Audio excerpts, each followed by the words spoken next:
Good evening, night creatures. Hopefully you've enjoyed my videos thus far, as I bring you another tale about the great messenger of the gods, Hermes. Settle in. Prologue.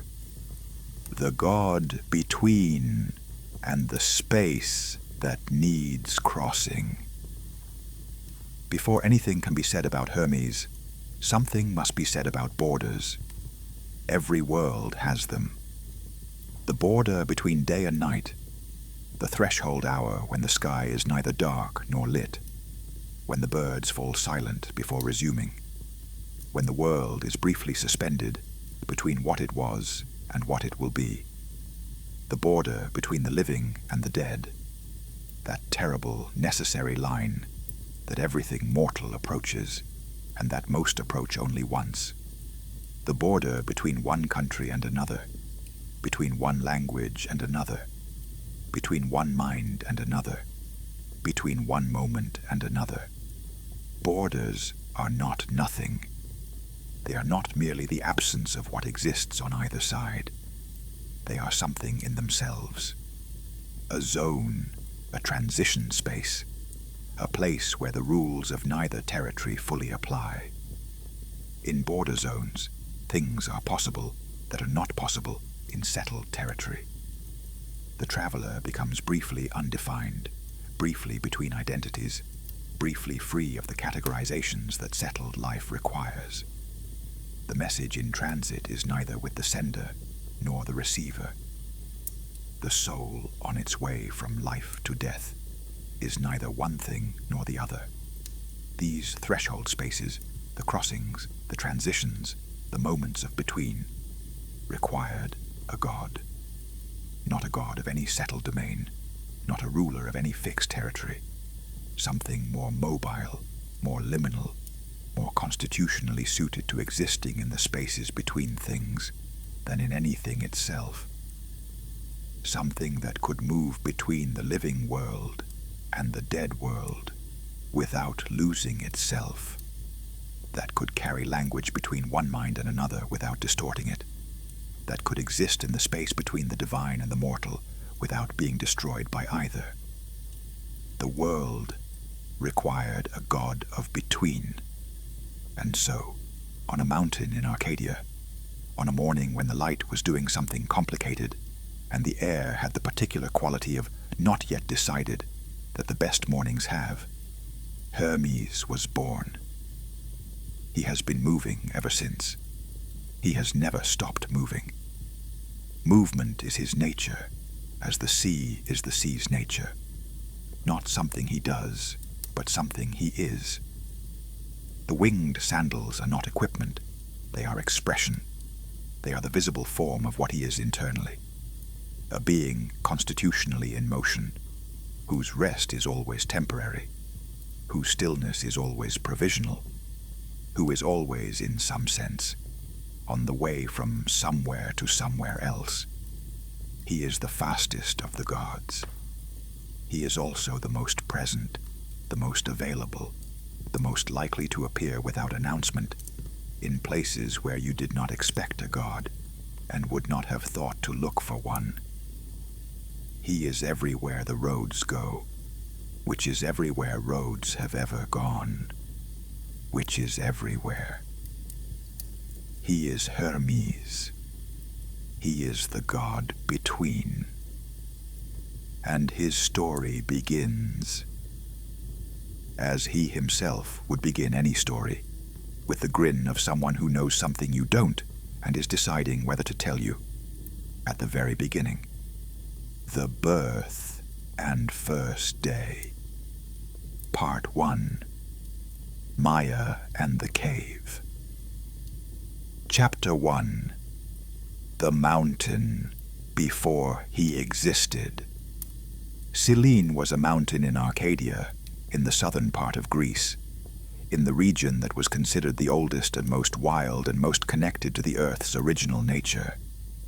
Arcadia was the place the Greeks meant when they imagined a world before civilization, not primitive in the sense of cruel or incomplete, but primary, prior, closer to the sources of things, The Arcadian mountains were old in the way that made other mountains seem recently arrived. Maia lived in a cave on Cyllene.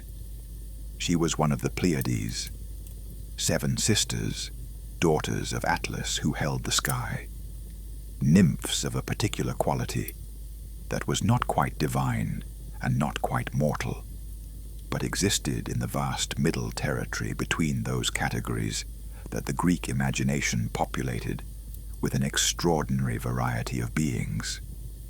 She was beautiful, as nymphs were beautiful, but her beauty had a quality of reticence in it. She was not the beauty that commanded attention, not the overwhelming presence that stopped conversation and thought. She was the beauty of a quiet morning, of still water, of the thing that rewards attention rather than demanding it. She had attracted Zeus's attention anyway. Zeus's attention was not difficult to attract. He had a comprehensive interest in beautiful women of any order of being. But maintaining his attention was harder, and Maia had managed it through the quality that was most essentially hers. She was genuinely interesting to talk to. She thought carefully. She spoke precisely. She had the kind of mind that did not show itself immediately, but that revealed itself over time, layer by layer, in ways that sustained interest rather than satisfying and extinguishing it. Zeus visited her in her cave with the discretion that Hera's watchfulness required, the discretion that was never quite sufficient, but was better than nothing. The visits were nocturnal, were accompanied by the particular darkness that Zeus could summon when he needed to move without being observed, were private in the way that things are private on a mountain in Arcadia, when the nearest immortal with reason to object is monitoring the situation from Olympus. Maia became pregnant. She did not tell anyone, not from shame. She had nothing to be ashamed of, that was hers, but from the understanding that what was growing in her was something that required careful tending before it was ready for the world. She could feel, in the way of nymphs who were attuned to the qualities of things, that this child was different, that what was gathering itself in her was not merely the child of a god, which would have been extraordinary in itself, but something that was gathering itself with a particular kind of intention, with a direction that was already present before it was born. She tended the pregnancy with the quiet attentiveness she brought to everything. She spoke to the child in the way of people who understand that listening is possible before understanding is. She told it about the mountain, about the quality of the air at different hours, about the way the light moved through the cave entrance at certain angles and hit the stone and made the stone briefly seem like something else. She told it about the world below the mountain, which she had observed without often descending. She told it about its father, in terms that were honest and complex. Zeus was not simple, and she did not present him simply. The child, for its part, attended to all of this. She could feel it attending, could feel the gathering of information, the reception of what she offered, the processing that was happening at a rate that seemed faster than gestation usually allowed. It was learning before it was born. This was the first thing Hermes ever did, and it was characteristic. Chapter 2. The Birth. He arrived in the morning, not dramatically, not in the thunderclap and light that Zeus's birth sometimes produced, not in the strange circumstances that attended some of the other divine nativities. He arrived in the morning the way mornings arrive, gradually and then completely. He was small, as newborns are small, and wrapped in the specific warmth of the just-born, and he looked at his mother with eyes that were already. This was what she noticed first, already comprehending. Not the unfocused gaze of a newborn human, the eyes that are open but not yet gathering information. His eyes were gathering, were actively, immediately, purposefully gathering. He looked at his mother. He looked at the cave. He looked at the light coming through the entrance. He looked at his own hands, which he raised and examined with the expression of someone taking inventory of available tools. He tried to sit up within the first minutes of his life, which was not successful, but was clearly the intention. Maya held him and nursed him, and sang to him in the way of mothers who have been preparing for this person's arrival for months, and have a great deal to say. She told him his name. She told him where he was. She told him what she knew about what he was, which was not everything, because she was wise enough to know that not everything about a person can be known before they have had the chance to be themselves. He listened to all of this with the quality of attention that would be his throughout his existence, total, active, slightly impatient. The impatience was not from disrespect. He was not impatient with her, was not rushing her to be finished. He was impatient with the situation of being recently born and not yet able to do anything about it. He was already, within hours of his arrival, constitutionally unsuited to stillness. He slept. He had to sleep. Even divine newborns require sleep, require the period of consolidation in which the gathered information is integrated and the new self is organized into something coherent. But his sleep was brief, and his waking was immediate, and when he woke he was, in the particular way that would become familiar to anyone who knew him, already thinking about what to do next. Chapter 3. The First Day. He crawled out of his cradle on the first day of his life. Not fell, crawled, with the purposeful coordination of a being that was already in command of its physical form, in ways that ordinary newborns were not. He made it to the entrance of the cave, which his mother had left momentarily, and sat in the threshold between the cave's darkness and the morning light, and looked at the world. What he saw from that threshold was enormous. The mountain falling away below him, the Arcadian countryside spread out in the morning light, the distance that ran to the horizon in every direction. Distance, space. The world, which was full of things and which contained. He could feel this even at hours old, an extraordinary variety of things to do. A tortoise was making its slow way past the cave entrance. He looked at the tortoise with the concentrated attention he brought to anything interesting, which was everything. He looked at its shell, the specific geometry of it, the way the segments fitted together, the dome of it and its resonant hollow. He could hear somehow what the tortoise's shell could become. Not with his ears. The shell, as it was, made no sound, but with whatever sense was his characteristic one, the sense that perceived potential, that heard not what something was, but what it could be transformed into. He picked up the tortoise. He apologized to it sincerely.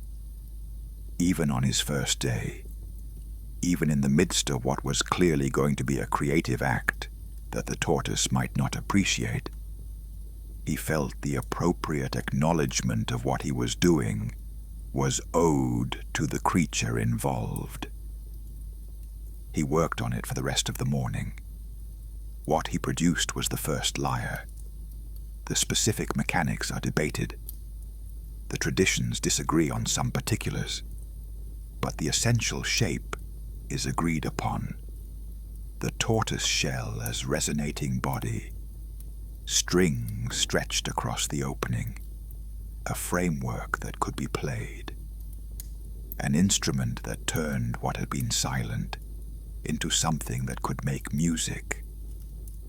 He played it. The sound that came from the first lyre was remarkable, not because it was perfectly executed. He had literally just made it, had never played before, was working out the principles as he went, but because even at that early stage, it had a quality that ordinary instruments did not have.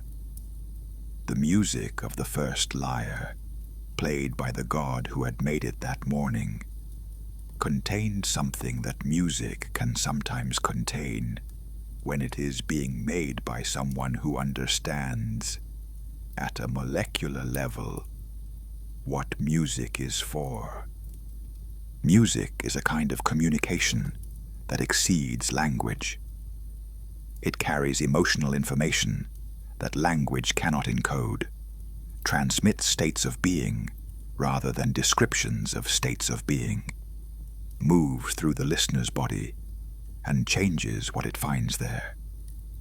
Hermes understood this, understood it in the way of someone whose domain was communication in all its forms, who could feel how music occupied a special region of that domain. He played for a while. He enjoyed it. He also immediately began thinking about who he could give the lyre to, which was the characteristic movement of his mind, from the pleasure of a thing to the further possibilities of the thing, from possession to exchange. He put the lyre aside. He had other business. Chapter 4. The Cattle. By the afternoon of his first day, Hermes had decided to steal Apollo's cattle. The decision had a logic that was entirely characteristic of him, which is to say it was simultaneously playful and purposeful, mischievous and strategic, the kind of decision that looked like impulse from the outside, and was in fact the product of extremely rapid calculation. He wanted to introduce himself to the divine world on his own terms. He was the new god, the youngest of the Olympians, arrived without ceremony or acknowledgement in a cave on an Arcadian mountain, born of a nymph who was not herself Olympian. He could wait to be noticed. He could present himself at Olympus and request acknowledgement. He could proceed through the proper channels that divine hierarchy presumably provided. He chose not to. What he chose instead was a demonstration, something that would make clear, immediately and memorably, and in a way that could not be ignored, exactly who and what he was. He needed the demonstration to be impressive enough to command attention, clever enough to show what his intelligence could do, and sufficiently balanced on the line between outrage and charm that the response it generated was wonder rather than pure anger. Apollo's cattle were the right target. Apollo was the most magnificent of the Olympians, the god of light and music and prophecy and all the most gleaming things, and his cattle were correspondingly magnificent. Beautiful animals, large and healthy, and possessed of a certain divine quality that made them different from ordinary cattle. Taking them would be a significant theft. It would also, when discovered, create a confrontation with the most impressive of the existing gods. If Hermes could handle that confrontation well, if he could face the outrage of Apollo and come through it not defeated, but somehow triumphant, he would have demonstrated something about himself that no other introduction could demonstrate. He set out from the cave. He was less than a day old. He walked across Greece. Chapter 5. The Theft. He found Apollo's herd in Pieria, which was some distance from Arcadia, a distance that should have been, for a day-old child of any kind, completely prohibitive. He covered it with the ease of someone for whom distance was not an obstacle, but a medium. He had always been, would always be, constitutionally suited to crossing whatever needed to be crossed. The cattle were magnificent. He looked at them with genuine appreciation. He was not a god who affected indifference to the things he was interested in. And then he worked out the practical problem of moving them without being tracked. He drove them backward. This is the part of the story that the later poets loved most, because it was so precisely characteristic. Instead of driving the cattle in the normal direction and leaving tracks that pointed clearly toward his destination, he drove them in reverse, so that the tracks suggested a herd moving in the opposite direction from where he was actually going.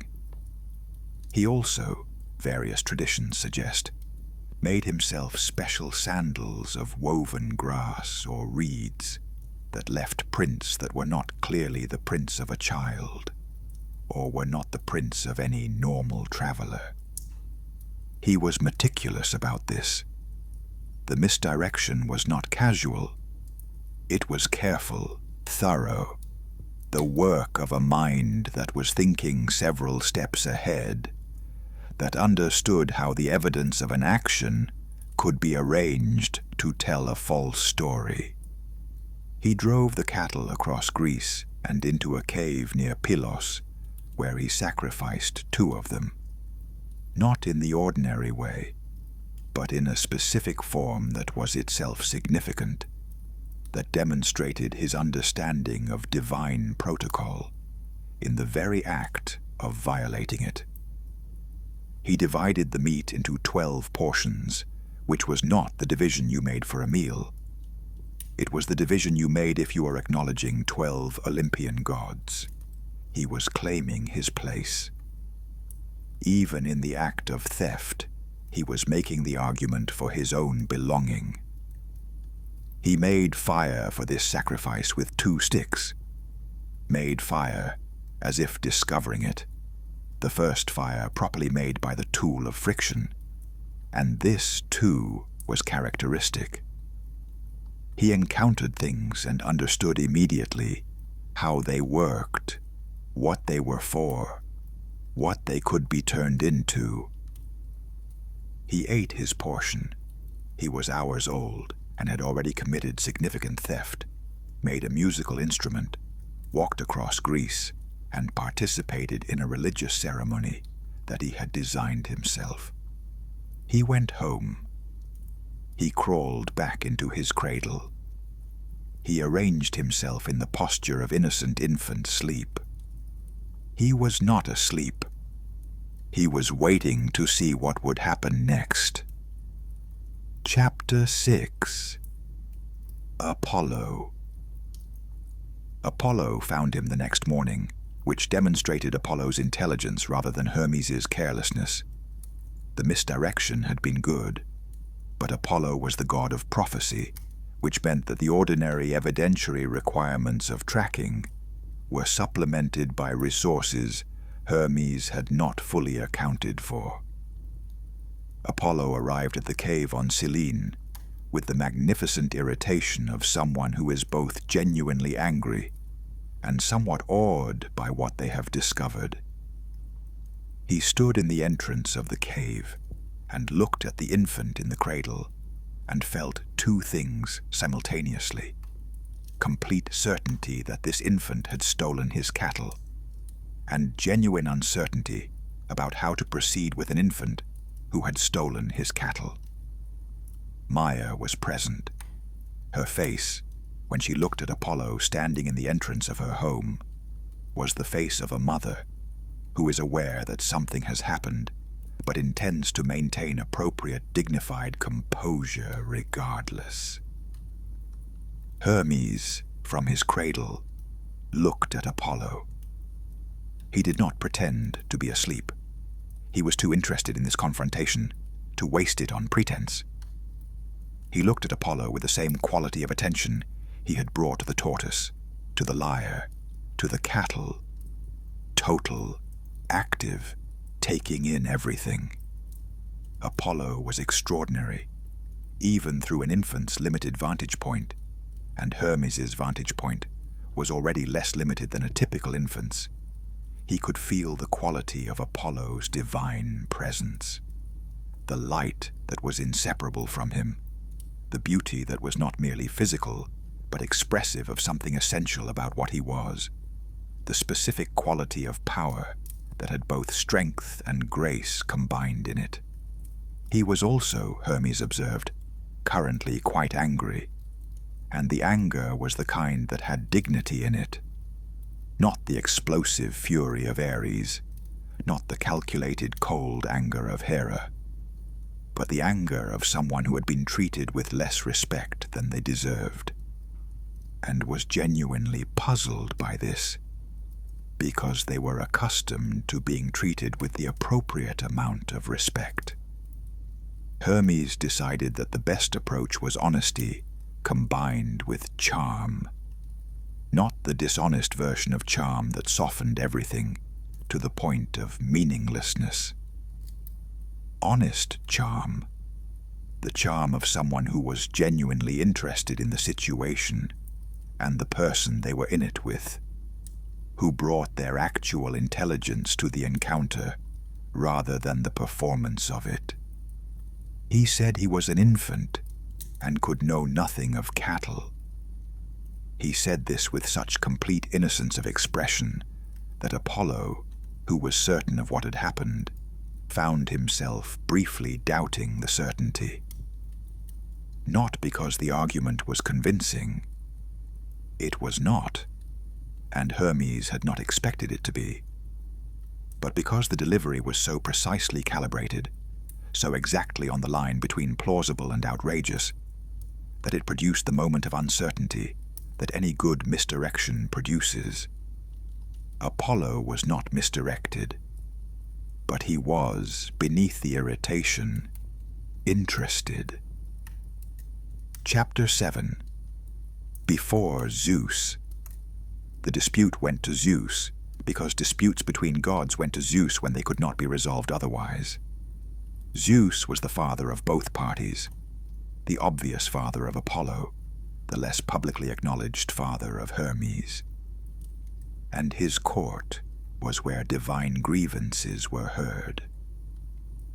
Hermes was brought before the assembled gods of Olympus. He looked around the hall with the expression he would wear throughout his existence in situations of this kind.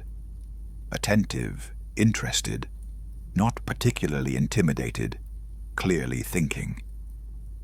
He told the story his way. He was already a storyteller, understood that how a thing was told shaped what the thing was, that the same facts arranged differently became different stories. He told the story of the cattle in a version that was technically accurate, and that arranged the technically accurate facts to present himself in the most favorable light achievable. He denied nothing that could be proven. He did not lie outright, because lying outright to Zeus in Zeus's own hall was not a bet worth taking. But he narrated, and the narrating was itself a kind of argument. Zeus looked at this infant that he had fathered, this extraordinary, implausible, absolutely characteristic product of his own divine nature, expressing itself through the particular quality of Maya, and felt something that was part amusement, part recognition, part the specific pleasure of seeing something that was genuinely new. He could see what Hermes was, could see the quality of the intelligence, the speed of the calculation, the fundamental orientation toward connection and exchange, and the crossing of distances. He could see what this young god would become, and what role he would play in the divine order, and what the divine order would become with him in it. He told Hermes to return the cattle. Hermes returned the cattle. In the moment of returning them, face to face with Apollo for the first time, without the buffer of the confrontation performance, he played the lyre. Apollo heard the lyre. Apollo's domain included music, included the highest forms of human creative expression, included everything that had to do with the making of beauty through sound. He had a relationship with music that was as constitutive of his identity as the sun was. It was not something he did. It was something he was. He heard the lyre, and the music stopped the anger. Not immediately, not in a single note, but as Hermes played, still working out the instrument, still discovering its range, but with a native understanding of what music was and could do, that translated into something that exceeded what craft alone could produce. Apollo's anger shifted, became something else, became the specific quality of attention that beautiful things command from people whose domain they touch. He wanted the lyre. Hermes saw this and felt the thing he would always feel when he saw what someone genuinely wanted: the pleasure of the possible transaction, the recognition that exchange was possible, the anticipation of the specific satisfaction that came from giving someone something they genuinely needed. He gave Apollo the lyre, not because he had to, not as a concession, as a gift, as the first of what would become his characteristic offering to the world, the gift of connection, of bringing something to the person who needed it most.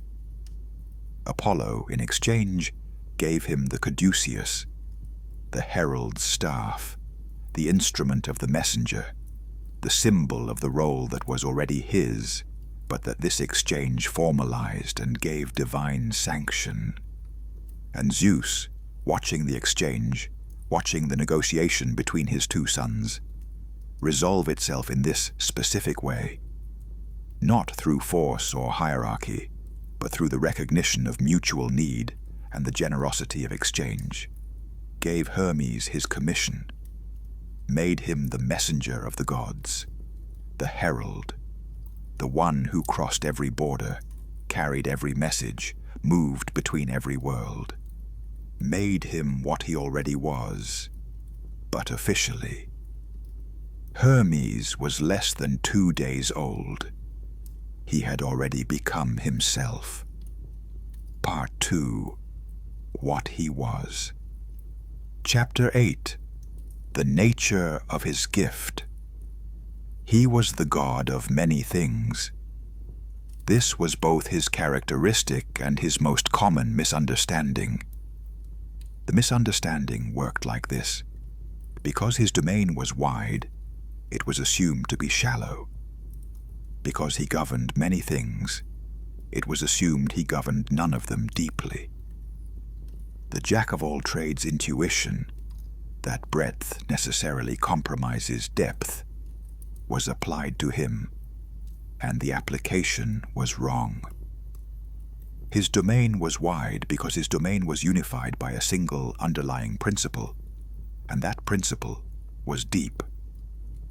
The principle was communication across difference, language, the carrying of meaning from one mind to another across the gap of separate selves. Commerce, the exchange of value across the gap of different needs. Travel, the crossing of the gap between one place and another. The guidance of souls, the crossing of the ultimate gap between life and death. Boundaries, the definition of the gaps themselves. Cunning, the intelligence that operates in the gap between what is apparent and what is real. Dreams, the crossing of the gap between waking and sleeping consciousness. All of these were forms of the same thing, the crossing of gaps, the spanning of differences, the transmission of something from one side to another. He was not the God of many unrelated things. He was the God of the fundamental activity that made the world a world, rather than a collection of unconnected parts. He understood this about himself. He had understood it from the first day, when he sat in the threshold of his mother's cave. Neither inside nor outside, between dark and light, the first of the many thresholds he would inhabit, and looked at the world. The world was full of gaps, between people, between places, between states of being, between what things were and what they could become, between what one person knew and what another needed to know, between the living and the dead, who were still in some sense present to each other, but separated by a border that most forms of communication could not cross. He crossed them all. He could cross them all because he belonged, constitutionally, to none of the territories between which the gaps existed. He was the border itself. He was the in-between. Chapter 9. The First Messages. He began carrying messages almost immediately, with the facility of someone performing a function they were born for. The first messages were between the Olympians, the practical communications of a divine court that needed to maintain its functioning across the considerable distances of the divine realm. Zeus had decisions that needed conveying. Hera had instructions that needed delivering. The business of governing the world required a communications infrastructure, and Hermes was that infrastructure. He was good at this in ways that went beyond speed. Any divine being could move quickly. Speed was not the essential quality. The essential quality was this: he could carry a message without changing it. This sounds simple and is not. Every transmission between minds involves interpretation. The sender encodes their meaning in words or gestures or some other medium, and the receiver decodes those signals back into meaning. And in both the encoding and the decoding, there is loss and distortion, and the addition of the receiver's own interpretive frame. Hermes could minimize this loss. He could receive a message from a god with his full attention, not translating, not yet, not imposing his own understanding, just receiving, and then carry that received thing and deliver it in a form that preserved what was essential. This required a specific kind of intelligence, the intelligence that could hold something in mind without immediately converting it into familiar terms. The intelligence of the genuine listener. He was, among all the gods, the best listener, which was ironic because he was also the most talkative, the most verbally fluent, the most likely to fill any silence with language. But the talking came from the listening. He talked so well because he attended so carefully. He had something to say because he had actually heard what was said to him. The first message he carried that was not simple court communication was more interesting. It was from a mortal, not addressed to him. The mortal in question had not known to address him specifically, but the prayer had gone to the divine realm with a quality of urgency that had reached him, and he had taken it up before it was formally assigned to anyone. The prayer was from a merchant on a road between two cities who had encountered something that required communication and lacked the means for it. He had found an injured man, enemy in the ordinary terms of the ongoing conflicts between the cities, and needed to convey to the man's people that he was alive, and where he was, and what care he required. The two cities were not at peace. The languages they spoke were not fully mutually comprehensible. The merchant had no standing in the injured man's world. He had no way to cross the gap. Hermes crossed it. He went to the injured man's city and found the appropriate family and conveyed the information and arranged the retrieval.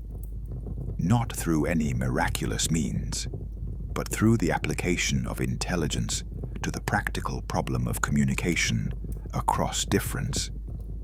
He could speak both languages. He understood the social structures of both places.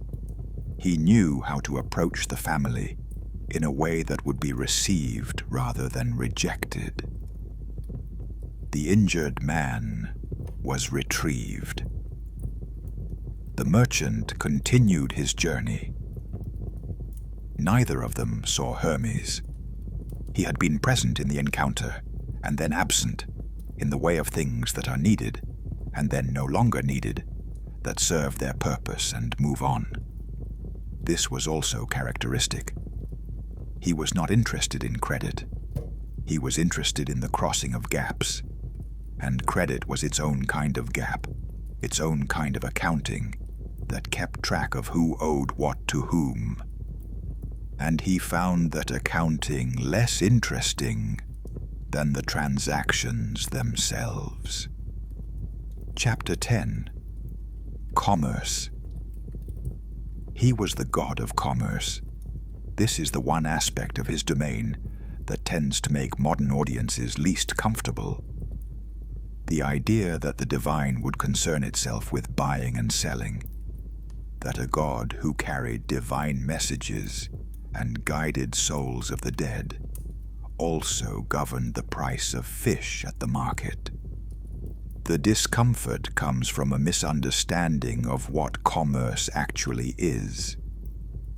Commerce, at its most fundamental, is the recognition that different people have different things and different needs, and that both parties can benefit from exchange. It is the practical acknowledgement of difference as a resource, rather than an obstacle. It is the system by which the surplus of one person becomes the supply of another, by which specialized skill can be distributed through the community rather than hoarded at its point of production. Commerce, in this sense, is one of the fundamental technologies of civilization. More fundamental than writing, older than cities, present wherever two people with different things to offer encounter each other. And commerce, in this sense, was exactly his domain. It was the crossing of the gap between one person's surplus and another person's need. It was communication, not in language, but in value. It was the spanning of difference. He watched the first market days with the pleasure of someone observing the expression of their deepest principle in a new form. The market was a border space, a place where people who were otherwise separated by tribe or language or city met, and for the duration of the market, were in relation. The market required a specific kind of behavior, the suspension temporarily of the normal rules of tribal loyalty, the agreed convention that within this space, exchange was the governing principle, and the parties were, for the duration, equal in the relevant sense.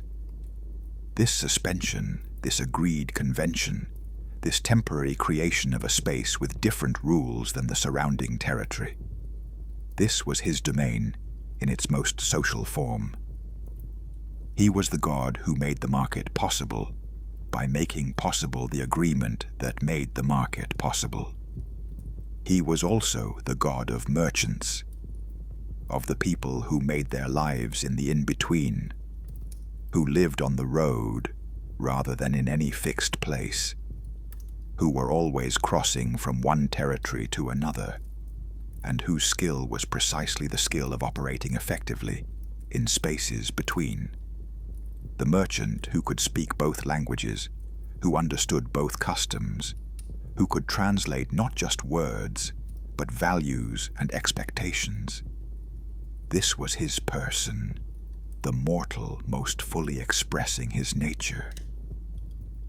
He watched them with the affection of a god for people who were, in some essential way, his. The Divine World. Part 3. Among the Gods. Chapter 11. His relationship with Zeus. Between father and son, between king and messenger, the relationship was more complex than the formal hierarchy suggested. Zeus valued Hermes for the obvious reason. He was the best possible messenger, the most reliable carrier of divine will, the one who could be trusted to deliver a message in a form that preserved what the sender intended, and to navigate the reception of it with the intelligence and tact that divine messages sometimes required. But Zeus's valuing of Hermes went beyond utility. He saw in his son something of himself, not the obvious parts of himself, not the power or the authority, but the underlying quality that made Zeus what he was before the power was added to it, the intelligence that saw the world as a system of forces and found in that system the leverage points, the places where a small intervention could produce large effects. Hermes had this quality in a different form. Where Zeus's intelligence was primarily strategic, concerned with outcomes, with the disposition of power, with the management of the divine order, Hermes's intelligence was primarily connective. He was not trying to control outcomes. He was trying to facilitate exchange, not to manage the system, but to keep it moving, not to hold power, but to transmit it. Zeus understood, perhaps better than anyone, that these were complementary rather than competitive functions. A king who could not communicate was a king whose will stopped at his own lips. A divine order in which the king's intentions could not be carried to the places they needed to reach was a divine order that was more theoretical than actual. He trusted Hermes with the messages that mattered most, not just the routine communications, but the ones that required judgment, the ones where the precise form of the delivery was as important as the content, where the reaction of the recipient needed to be navigated rather than just accommodated, where something more than accurate transmission was required. Hermes never abused this trust. He could have. He was, constitutionally, a trickster, a being for whom the gap between what was said and what was meant was a playground as much as a communication challenge. He could have used his access to the channels of divine communication to introduce distortions, to serve his own interests or the interests of those he favored. to reshape the messages he carried in ways that would never be detected. He didn't. Not because he was incapable, but because he understood something that tricksters who don't achieve his longevity sometimes miss. That the value of a trustworthy messenger is so great, and the destruction of that trust so total and irreversible, that the short-term gains from dishonesty could never repay the long-term cost. He was not purely selfless in this. He was also intelligent. He told Zeus things that other gods did not tell Zeus, not secrets. He was not a spy, and he guarded the confidences of those who trusted him, but observations. The quality of his attention to the mortal world and the divine world meant that he saw things others missed, noticed patterns others hadn't registered, understood implications that others hadn't followed to their conclusions. He brought these observations to Zeus, not as reports but as conversations. And Zeus, who was surrounded by people performing loyalty and beauty and strategic positioning, found the conversations genuinely restful. Zeus was fond of Hermes in the specific way that parents are fond of the child, who is most like themselves in the ways they least expect. Not the most obvious resemblance, but the deepest one. The one that shows up in the angle of an argument, in the speed of a decision, in the quality of intelligence that recognized the moving parts of a situation before the situation had fully declared itself. Chapter 12. Apollo. The relationship with Apollo was the most interesting of all the divine relationships because it began in conflict, in the stolen cattle, in the confrontation before Zeus, in the negotiation that had resolved into the exchange of lyre for Caduceus, and became, through the resolution of that conflict, something that was genuinely reciprocal. They were different in almost every way that gods could be different. Apollo was beauty that commanded attention. Hermes was intelligence that rewarded attention. Apollo was presence, the overwhelming quality of a being who filled whatever space they were in, who could not be ignored, who altered the character of a room by entering it. Hermes was movement, never quite staying in any space long enough to fill it, always already thinking about the next place, the next message, the next crossing. Apollo's music was the expression of divine order, the music of the spheres, the mathematical beauty of the cosmos made audible, music that was beautiful because the cosmos was beautiful, and music that understood this was participation in cosmic truth. Hermes's music, in the years before he gave the lyre to Apollo, in the brief period when the instrument was his, was different. It was the music of communication, of the message, of the thing that moves between minds. They complemented each other in ways that neither would have designed. Apollo's domain of prophecy overlapped with Hermes's domain of communication in interesting ways. Prophecy was divine knowledge transmitted to mortal minds, which was exactly the kind of transmission that Hermes governed. Apollo needed the message carried. Hermes needed the message to be worth carrying. Between them, they covered the full arc from the divine knowledge to the mortal reception. They also competed sometimes, in the way of brothers who are genuinely different, and each genuinely excellent. Not hostilely, not destructively, but with the edge of two people who respect each other enough to push back. Apollo's dignity could be ruffled by Hermes's irreverence.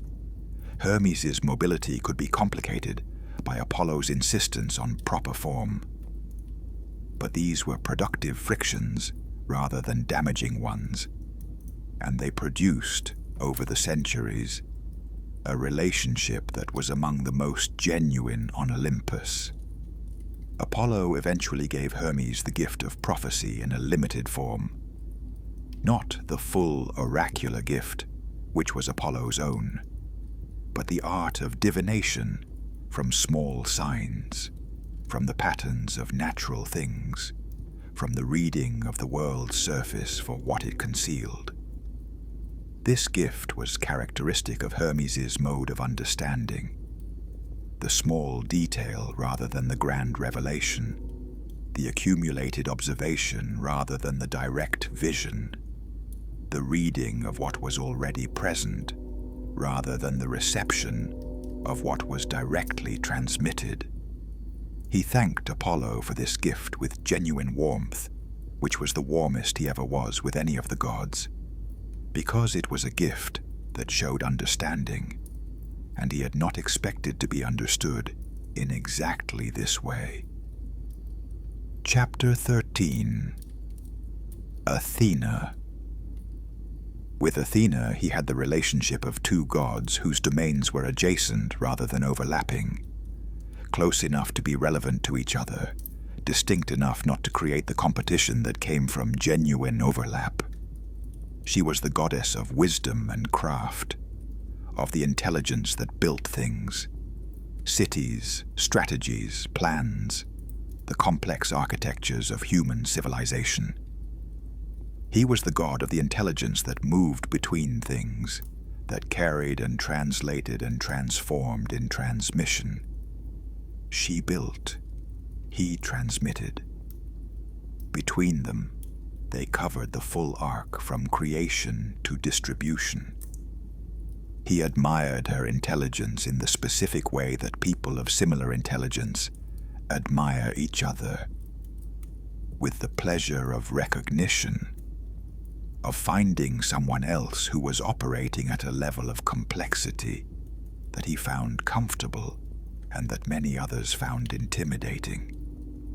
He could be fast with her in the way he was fast with very few others, could skip the intermediate steps, could assume the comprehension that made lengthy explanation unnecessary, could make the jump and know that she had already made it with him.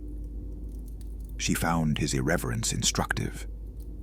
This is not something she would have said, and she would not have used that word.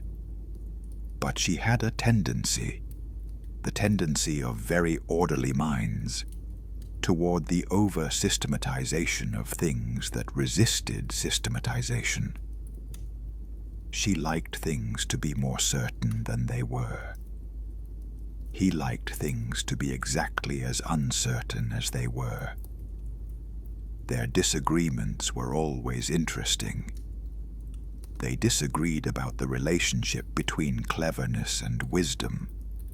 He thought they were more similar than she was comfortable admitting.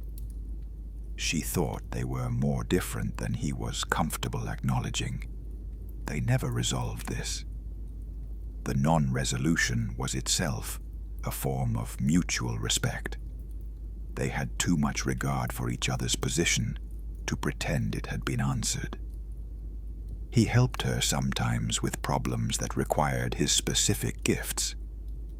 The translation problems, the communication challenges, the places where what she had built needed to reach a receiver who was not naturally its audience. She helped him sometimes with the inverse, when the message he was carrying needed to be understood rather than merely received, when the comprehension of its content mattered more than the speed of its transmission. They were allies more than friends, but the alliance was genuine, and genuine alliance, maintained over centuries, becomes something that is difficult to distinguish from friendship. Chapter 14. Hestia. He had a relationship with Hestia that was noticed by almost no one, which was appropriate because Hestia was noticed by almost no one. And this was also appropriate because she was the goddess of the hearth, of the home, of the fixed center that everything else moved around. She was his opposite in almost every meaningful sense. She was stationary. He was constitutionally mobile. She was the center. He was the periphery, the border, the between. She governed the interior. He governed the exterior and the crossing between interiors. She was the god of the place you stayed. He was the god of the journey you took. He was very fond of her. He stopped at her hearths when he was traveling, which was always. He stopped and warmed himself, not because divine beings were cold, but because stopping was a form of acknowledgement, and he believed in acknowledging the thing that made stopping possible. Every resting place on a long journey was Hestia's domain. Every hearth fire that kept the dark away was her. Every home that was waiting somewhere for a traveler's return was hers. He had no hearth of his own, constitutionally could not have one, was too much in motion to be the kind of being a hearth was made for. But he understood what hearths were for, and he valued them, and he was honest enough with himself to understand that the value of his own mobility was partly dependent on there being fixed places to depart from and to return to. He told her things about the world beyond the hearth. She listened with the specific quality of listening that was hers, completely still, completely present, receiving what was offered without adding anything, without performing reaction. She was the best listener among the gods in the sense of most still, most receptive. He was the best listener in the sense of most active, most gathering. Between their two kinds of listening, everything that could be heard was heard. She told him nothing about the world beyond the hearth, because she did not know it. She stayed, and the world beyond was not her territory. But she told him things about the interior of things, about what it was to be the center that everything else moved around, about the specific quality of being the one thing that didn't move in a moving world. He found this perspective more valuable than almost anything else he received in those early centuries. Because he was constitutionally unable to stay still, the perspective of someone constitutionally unable to leave was the thing his own understanding most lacked. They sat together sometimes, in the quiet of a hearth at a particular hour of the night, when the fire was low and the world was very still. Two gods who were, in every way, each other's complement, the road and the home, the journey and the return. Part 4. The Work of Messages. Chapter 15. What a Message Is. He had been carrying messages for long enough by the middle period of his career to have developed a philosophy of messages. He had not formalized this into anything like a treatise. That was more in Athena's line, or Apollo's. But it was present in the practice of his work, in the way that a craftsperson's understanding is present in the quality of what they make. A message was not simply information. This was the most basic misunderstanding about what he did, and it led to the further misunderstanding that what he did was simple. If a message were simply information, facts, data, the propositional content of what the sender wanted the receiver to know, then carrying it would indeed be simple. Write the information, carry the writing, done. But a message was more than its propositional content. A message was an act of relation between a sender and a receiver. And what needed to be carried was not just the content, but the relation itself. The relationship between who was speaking and who was being spoken to. the context in which the words made sense, the tone that indicated how the content should be received, the history between the parties that shaped what could and couldn't be said, the expectations of the receiver, and whether the message would meet or violate or reframe those expectations. He had to carry all of this. He had to understand the sender well enough to understand not just what they were saying, but what they meant. He had to understand the receiver well enough to understand how what was sent would land. And he had to navigate the gap between these two, to find the form in which what the sender meant could be received by the receiver as what the sender meant. This sometimes required translation in the obvious sense, different languages, literal, but it often required something more difficult than that, translation between different ways of understanding the world, between a god and a mortal who had, by definition, completely different relationships to time and power and mortality and meaning, between two mortals from different cultures whose shared words meant different things, between a king who was accustomed to commands and a person who needed to be persuaded. He had developed over the centuries of this work a specific kind of empathy, not the empathy of feeling what others felt. That was more in Aphrodite's domain. But the empathy of understanding how others saw, of being able to temporarily adopt the perspective of the person he was carrying to and from, to see the message from their position, to understand what would be received and what would not. This was the skill that made him the best messenger in any world. Not the speed, not the wings, not the divine authority. The ability to understand both sides of the gap he was crossing, and to carry not just the message, but the bridge. Chapter 16. The difficult messages. The difficult messages were the ones that could not be made easy.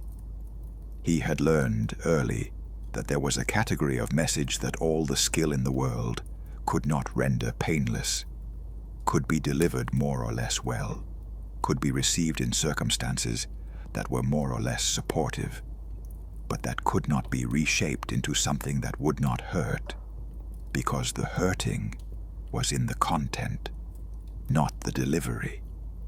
Death notices. The message to a parent that their child was dead, to a husband that his wife was gone, to a community that the person they had counted on would not be returning. These were messages he carried, because he was the messenger, because he was also the guide of souls, because the border between life and death was his border, and the crossing was his crossing, and the people on both sides of that border needed communication that only he could carry. He learned to carry these messages without hiding from them. This was harder than it sounded. The natural response to carrying painful information is to distance yourself from it, to maintain the detachment of the professional, to keep the emotional temperature low, to get in and out before the pain of the situation could transfer to you. He tried this. He found that it made him worse at the job. The family receiving the death notice needed more than efficient information delivery, the acknowledgement that what had happened was real and mattered. The detached messenger was efficient and insufficient. The messenger who was present, who was genuinely there, who received the grief of the moment without flinching, gave the family something more valuable than information.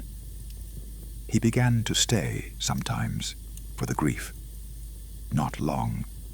He was always in motion, always with more messages to carry, but long enough to be witness, long enough to say, in his presence, if not always in words, that what was lost was real, and what was felt was real. and that the force that governed the crossing he would conduct, the crossing of the soul from life to death, did not treat that crossing lightly. This was the part of his work that he never talked about with the other gods, who found the guidance of souls impressive as a divine function and uncomfortable as a daily practice. The underworld was Hades' domain and Persephone's, and the other Olympians maintained a kind of cheerful distance from it that was very human and was also very not suited to actually dealing with death as a reality rather than a concept. He dealt with it as a reality. He had to. It was his work. And dealing with it had changed him in ways that the other gods, who spent their time in the golden spaces of Olympus and the mortal world's bright surfaces, had not been changed. He understood mortality in a way they did not from the outside, not as the tragic limitation of the creatures they governed. From the inside, from having accompanied thousands of souls through the last crossing, from having watched people take that step, and having been for many of them the last face they saw that was not the face of the dead. Chapter 17, Argus and Io. There was a mission Zeus gave him that became one of the stories most often told about him, and it was told most often because it illustrated something about him that was genuinely there, and also something about what his gifts could be used for that was not as comfortable. Zeus had transformed Io, one of his loves, caught by Hera's watchfulness, into a white cow to conceal her, and Hera, not fooled, had set Argus Panoptes to guard her. Argus was a monster of a specific kind. He had 100 eyes, and the eyes slept in rotation, so that some were always open and watchful. He was, in the most literal sense, impossible to sneak past.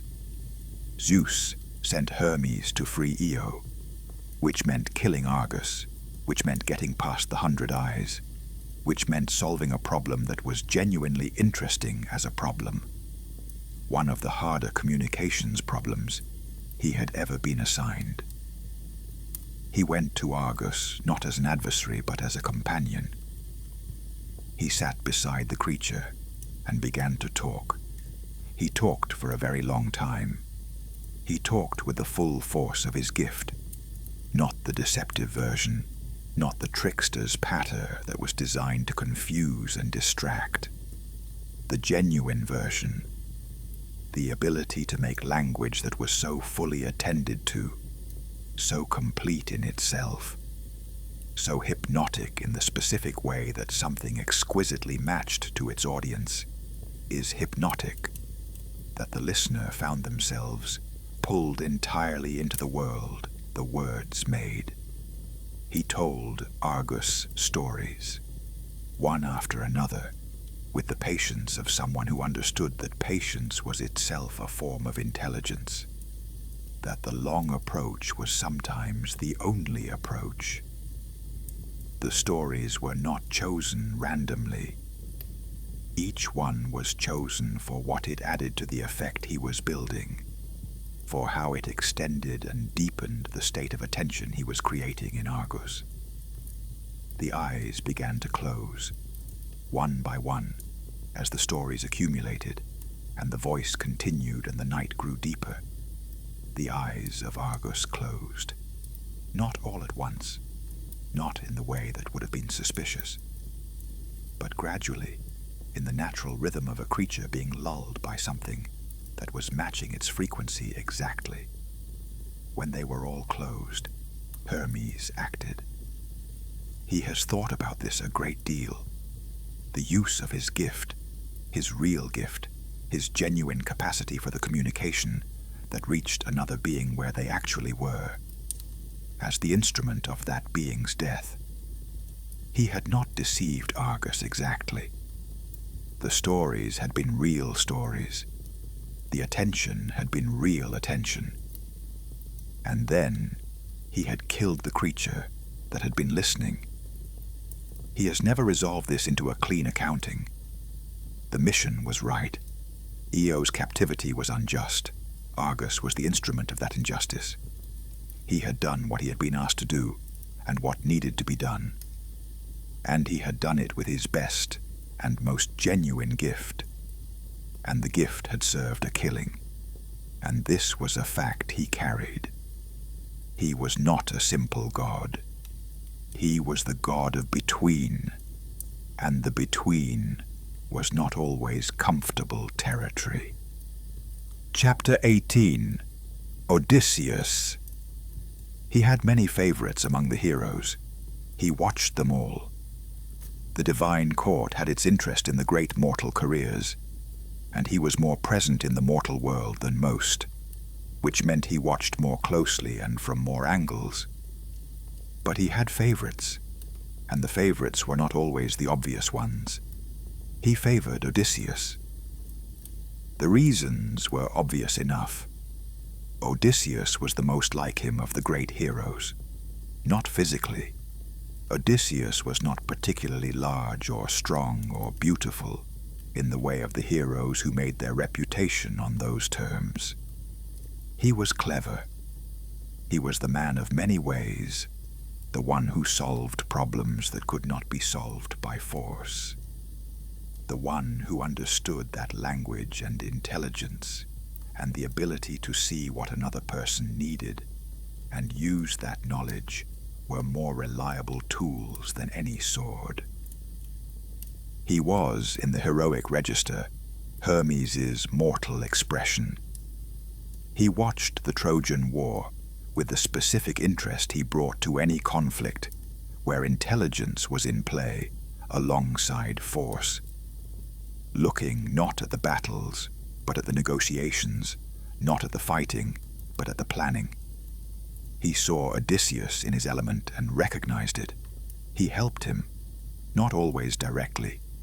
Divine help in the mortal world had protocols and limits that he generally respected, because violating them too flagrantly tended to produce backlash that outweighed the help.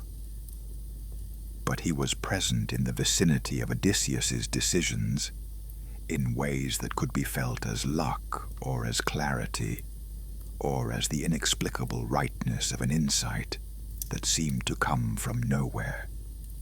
He gave him the moly, the herb that would protect him from Circe's transformation. He arrived in the form of a young man on the road to Circe's island, and pressed the herb into Odysseus's hand, and told him what he needed to know to navigate the encounter.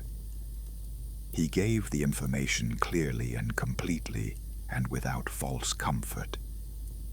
He told Odysseus that the encounter would be dangerous, and that the protection was genuine but not perfect. That skill would still be required. He liked Odysseus because Odysseus listened. Not all heroes listened. Many of them heard what they wanted to hear, and ignored the rest. Odysseus listened with the attention of someone who understood that information was as valuable as any weapon, and that understanding the information required actually hearing it rather than filtering it through what you already believed. He watched the long journey home, the 10 years of wandering that Poseidon's wrath and the particular character of Odysseus's fate required. And he was present in it in the way he was present in most mortal lives that he cared about, not intervening constantly, not managing the outcome, but available at the moments when the gap needed to be crossed, and the crossing required exactly his kind of help. He admired Odysseus's endurance, the willingness to keep moving, to keep looking for the road, to keep believing that the destination was reachable, even when all evidence suggested otherwise. This was a quality he understood from the inside. The road was not always clear. The messages were not always successfully delivered. The crossings were not always smooth. Endurance was not the most celebrated of heroic virtues, but it was the one he had the most respect for. He mourned Odysseus's death when it came, in the quiet way he mourned the deaths of mortals he had known. Not dramatically. He had conducted too many souls to make drama of any specific one, but with attention, with the specific acknowledgement that this particular soul, this particular crossing, mattered. The boundary of life and death. Part 5. Psychopomp. Chapter 19. The title and its weight. Psychopomp. The word meant in its original Greek, guide of souls. It was one of his titles, one of his functions, one of the aspects of his domain that connected most directly to the deepest work he did. He had been conducting souls since the first mortal died. This was longer ago than most histories reached. The first mortal was before the recorded mythology, before the heroes and their stories, before even the establishment of the divine order in its current form. The first mortal was in the age when humans were still very new, and death was still very new, and neither the humans nor the universe had fully worked out what death was supposed to mean. He had been there. He had been there because the border between life and death was his border, was the most extreme form of the border between which all his work took place, and because someone had to conduct the crossing, and he was the being who conducted crossings. The weight of this work was not something he discussed.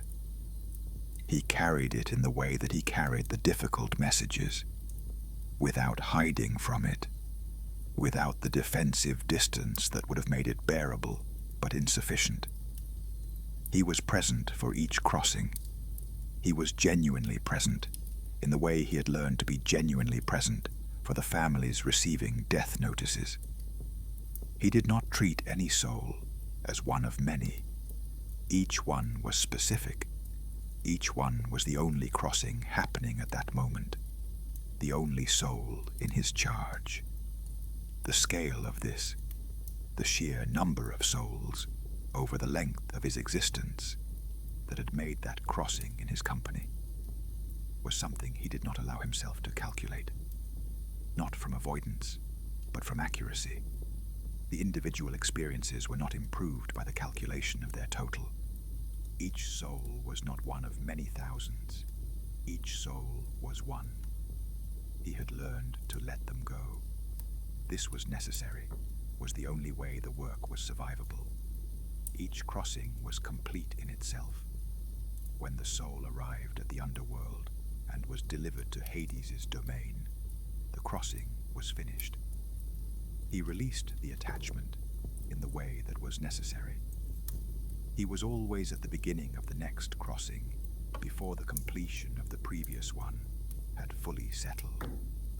This was the rhythm of the work and the rhythm of his nature, and they fit each other as well as any nature fits its work. Chapter 20. Persephone. He had a particular relationship with Persephone that was different from his relationship with any other deity, different from his relationship with any mortal. She was the queen of the underworld, which meant she governed the territory he delivered to. She was also the daughter of Demeter and the wife of Hades, which meant her story was one of the most significant border stories in the divine mythology. Her movement between the underworld and the upper world, twice a year, the movement that the seasons expressed, and that the mortal world experienced as the cycle of growth and dormancy. She was, in her way, a god of between, not in the sense he was. She didn't govern crossings, didn't carry messages, didn't conduct souls, but she lived between worlds in a way no other god did. She belonged to both and fully to neither. Her power was exactly the power of someone who had been on both sides of the ultimate border and knew both sides from the inside.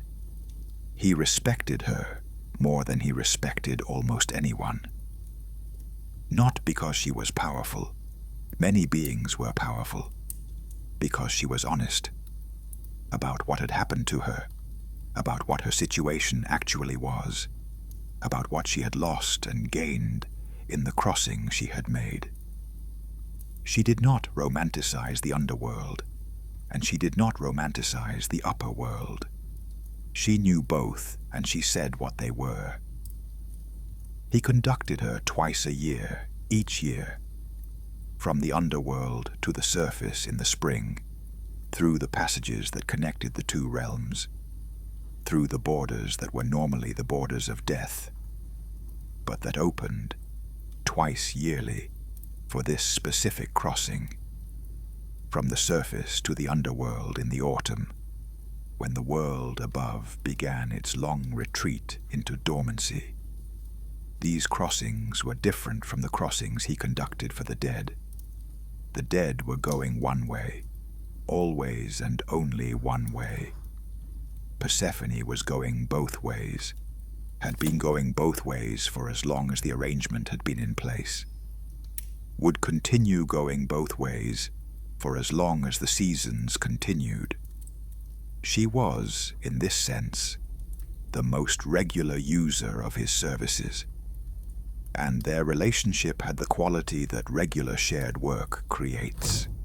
Familiarity, mutual understanding, the ease of people who know each other's rhythms without needing to explain them. She told him about the underworld. He was there often, but as a traveler passing through. He conducted souls to the edge of Hades' domain and was received by Hermes at the shore of the Styx. But the deep interior of the underworld was not his territory, and he did not often enter it. She told him what it was from the inside, what the dead did in their afterlives, what the administration of that vast kingdom was actually like. He told her about the upper world. She knew it. She spent half her existence there. But she told him once that his version of it was different from hers. He saw the world from the road, from the crossing, from the border. She saw it from the center, from the hearth, from the fixed point. Between them they had something close to a complete picture. Chapter 21. Hades. With Hades himself, the relationship was correct rather than warm, professional rather than personal. They were colleagues in the management of the most significant border in the universe, which required a working relationship that was reliable and clear. And they had one. Hades was not like his mythology suggested. He was not cruel, not malicious, not the punishing dark king that the later traditions sometimes made him. He was precise, orderly, concerned with the proper maintenance of the cosmic arrangement, which required, above all, that the dead stayed dead and the living stayed living, that the border was maintained, that the system worked. He and Hermes agreed on this.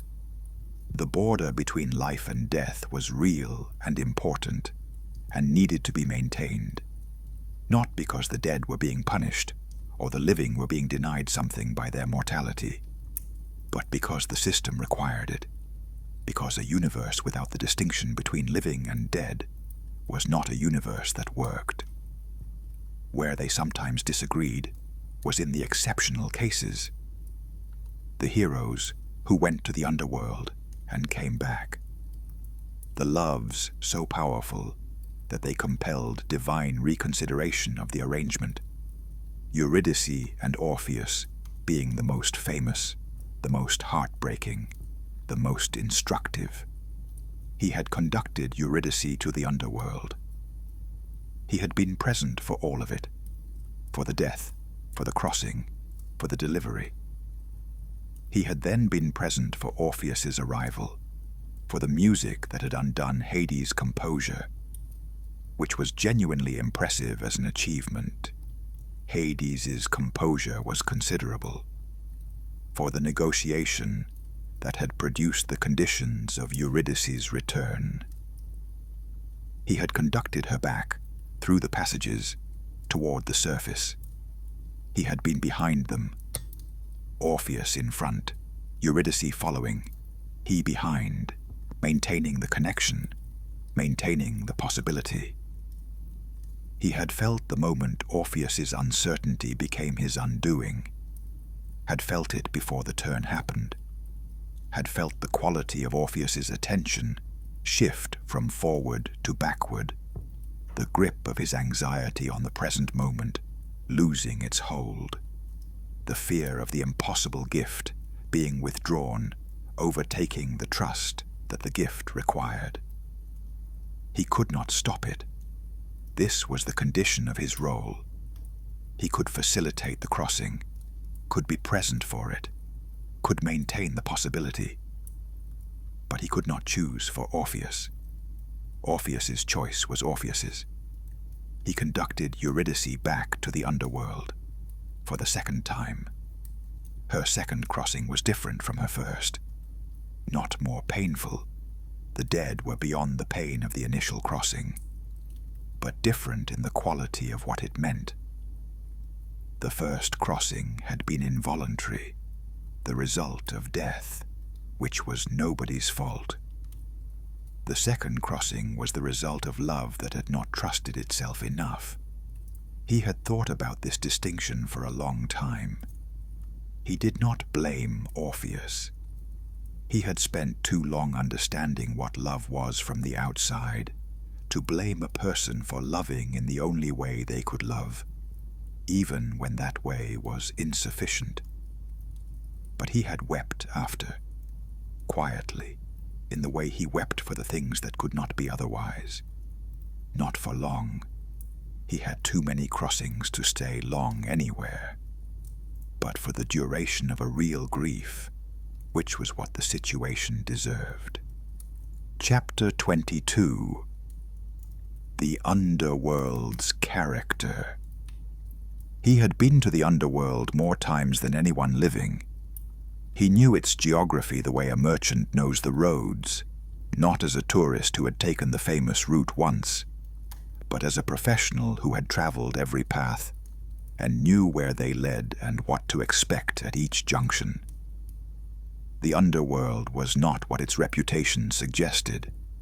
It was not a place of torment, or not primarily. The torments that the mythology emphasized were reserved for specific people who had done specific things to deserve them, and they were a small proportion of the underworld's population. The vast majority of the dead were not being punished. They were simply dead. What it meant to be dead, in the underworld's understanding, was to be present without the urgency that life required.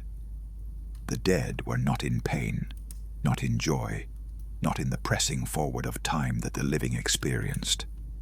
They were, and this was the word he had come to think best described it, completed. Everything that was going to happen to them had happened. Every choice had been made. The story was finished, which was different from the story being bad. He had arrived with this understanding gradually, over many crossings.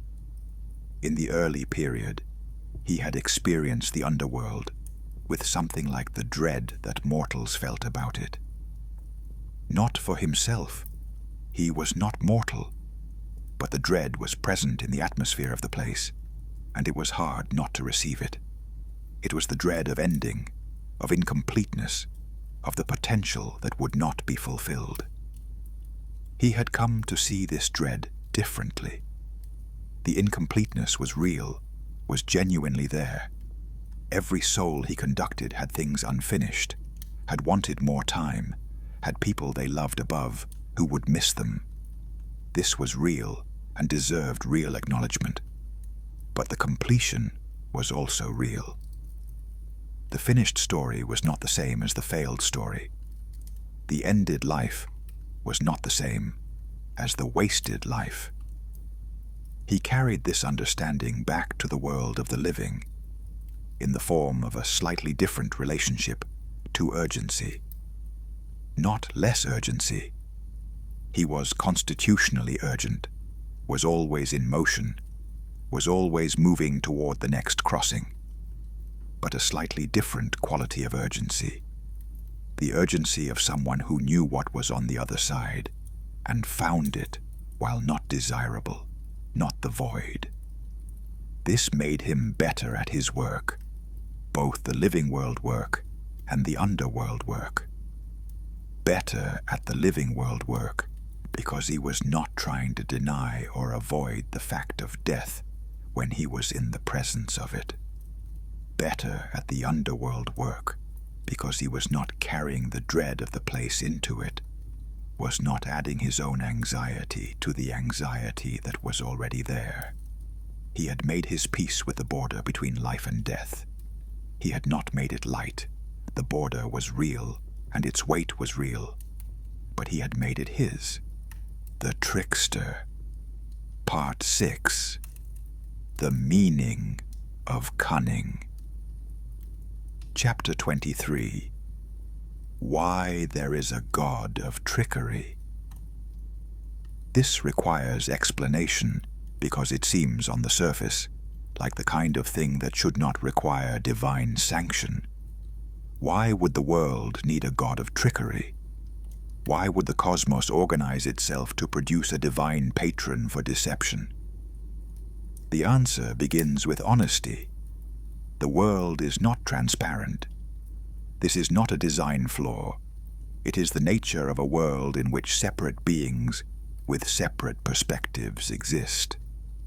Each being sees from their own vantage point, has access to their own information and not others, has limitations in their perception that are constitutive rather than correctable. The gap between what any single being sees and what is actually the case is permanent and structural, not a temporary condition that better education or more effort could resolve. Into this world of structural opacity, two different gods of intelligence arrive. Athena is the goddess of wisdom. Her intelligence is the intelligence that builds toward truth, that takes what is and works toward better understanding, that creates systems of knowledge that are more accurate than what they replace, that advances the project of knowing. Athena's gift is the intelligence that reduces the gap between appearance and reality by doing the patient, difficult work of genuine understanding. Hermes is the god of cunning. His intelligence is the intelligence that operates in the gap, that uses the gap between appearance and reality as a resource, that is effective precisely because it does not require the gap to be closed before acting. He does not wait for perfect knowledge. He works with partial knowledge and the gap that partial knowledge creates. These are not the same. They are complementary. You need both. You need Athena's intelligence to build civilizations, to develop science, to create the systems of knowledge and organization that allow complex human activity to be sustained. But you need Hermes' intelligence to survive the moments when the systems fail, when the known is not available and the unknown must be navigated, when the opponent is not transparent and the direct approach is not possible. Cunning is the intelligence of the vulnerable and the outnumbered. It is the intelligence of the person who cannot win by the rules and must therefore operate in the space outside the rules. It is the intelligence of the smaller creature facing the larger, the weaker facing the stronger, the one without power facing the ones with power. He was the patron of the powerless in this, the gods of power, Zeus with his thunderbolts, Ares with his violence, Poseidon with his dominion over the sea. They could achieve what they wanted through the application of superior force. He had taught, through his patronage and his example, that superior force was not the only way. That intelligence, rightly applied, could achieve what force could not. This was not a cynical teaching.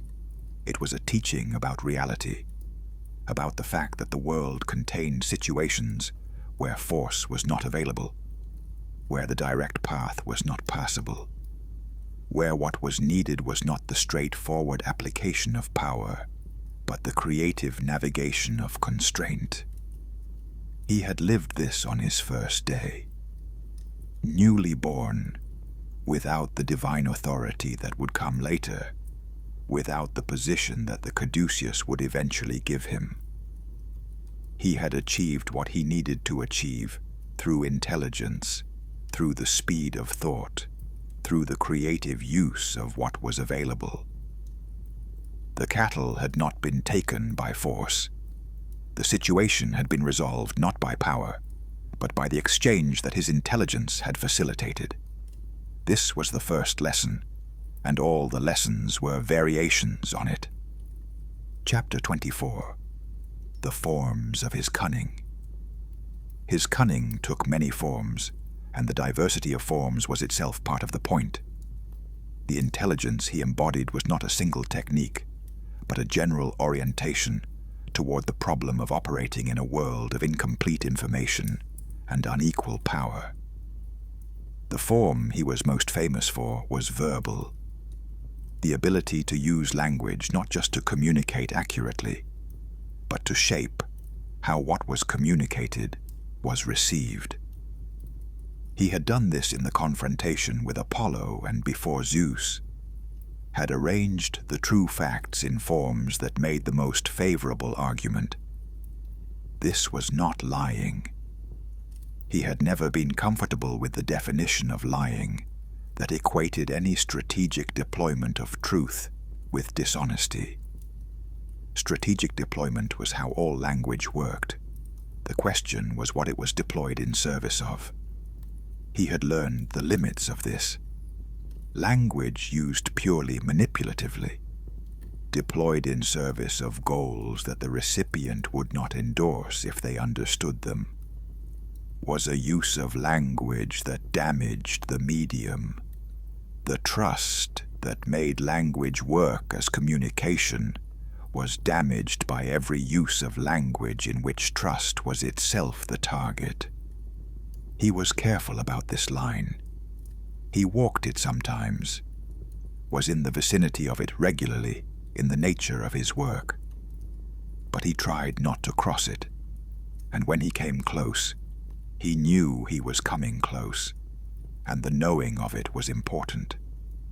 The second form of his cunning was practical, the ability to solve problems through unexpected means. The cattle reversed, the tracks misdirected, the new sandals that made the prince unrecognizable. This was the intelligence of the person who looks at the obvious approach and understands its problems before committing to it, who runs through the scenario and finds the version that works. He had given this form of cunning to the mortals who needed it most. To Odysseus primarily, but also to others, to the people who faced problems that could not be solved by force, who needed to think sideways, who needed to see not just the situation as it was, but as it could be arranged to be. The third form was interpretive, the ability to read situations, to understand what was really happening beneath what appeared to be happening, to see the structure of a situation that its surface concealed. This was his form of wisdom, different from Athena's and equally necessary. Athena's wisdom built, his wisdom read. Both were needed in different moments. He had honed this reading over the centuries of message carrying, over the thousands of encounters between parties, who were not fully transparent to each other and needed the gap navigated. He had learned to read the sender's intentions and the receiver's expectations simultaneously, to see both sides of the gap at once, to understand the complete situation in a way that neither party could from their individual position. This reading was, in its way, the deepest form of his gift. It was not deception. He was not using it to manipulate. It was the genuine comprehension of the full situation, the understanding that came from being the border itself, from being present on both sides simultaneously. Chapter 25. The God of Luck. He was the God of Luck. This is one of his titles that requires the most explanation, because luck is the thing that seems most opposed to his other qualities, most opposed to the intelligence and cunning and careful reading of situations that defined his work. But he was the God of luck because he understood luck in a way that made him its patron rather than its enemy. Luck was not random, or rather, what looked like luck was almost never purely random. It was the convergence of preparation and opportunity. The lucky person was the person who had prepared themselves to take advantage of the opportunity when it appeared. The unlucky person was the person who had not prepared, who encountered the opportunity and could not recognize it or use it. This was Hermes's teaching about luck, and it was not cynical. It did not deny that genuine randomness existed.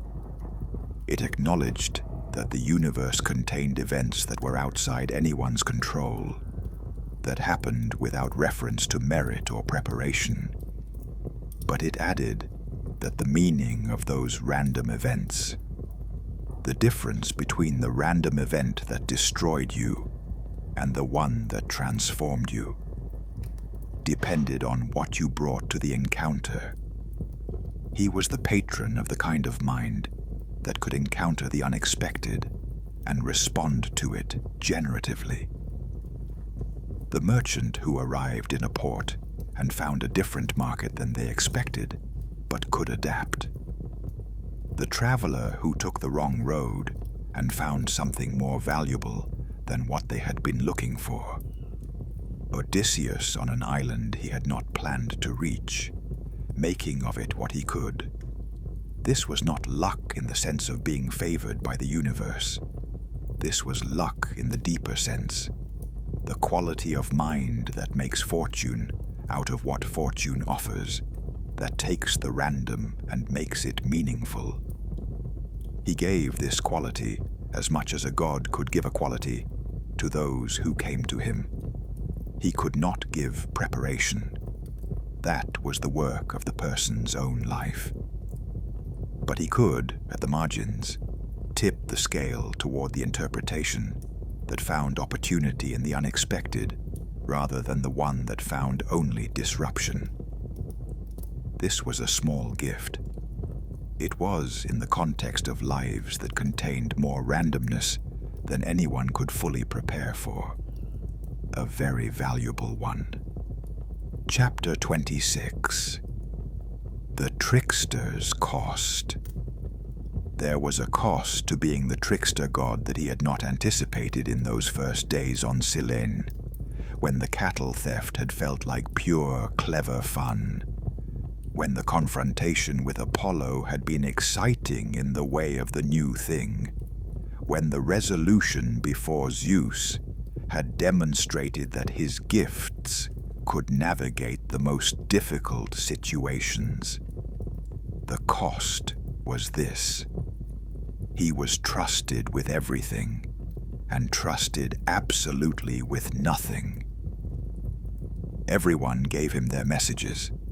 Everyone knew that he could be relied upon to carry what was entrusted to him faithfully and quickly, and with the intelligence that made him the best possible carrier. This trust was genuine and was completely justified. No one told him what they were not prepared for him to potentially use. This was also rational. He was the trickster, the cunning one, the one who operated in the gap between appearance and reality. It was reasonable to tell him only what you would be comfortable with him knowing in his full capacity, which was the capacity of someone who could always find an angle. He had not minded this in the early period. It had seemed like the necessary cost of the gift. If you were going to be the most effective navigator of gaps, you could not also be the person that no one guarded against. He had minded it more as the centuries accumulated, not because he wanted to be used as something he was not. He was what he was, and had no interest in being otherwise, but because there was a quality of aloneness in it that was difficult to fully escape. The people who told him everything were people who had nothing to hide. The people who were most fully themselves in his presence were people who were comfortable with his complete perception. There were fewer of these people than he would have chosen. He found them where he could. Maya, his mother, who had known from before he was born that he would be what he was, and had loved it before it had a form to love. Hestia, who had nothing to hide because she had nothing that required hiding, who sat by her hearth and told him about the interior of things without reservation. Odysseus, who understood cunning from the inside and was not made uncomfortable by being in the presence of someone who understood him completely. He was, in his way, lonely in the specific way of people whose gift is perception. To see clearly is to be seen clearly, and being seen clearly requires a particular kind of courage in the other person that not everyone has. He carried this. He carried it in the way he carried everything, in motion without stopping, with the full attention of a being who was constitutionally unable to stay still long enough for things to accumulate into something unbearable. But he carried it. The Mortal World. Part 7. Among the Living. Chapter 27. The Roads. He loved the roads. This is not a small thing to say about a god. Gods loved many things, and the things they loved were usually expressions of their domain, which meant the love was somewhat circular. The god of war loving battle, the goddess of the sea loving the sea.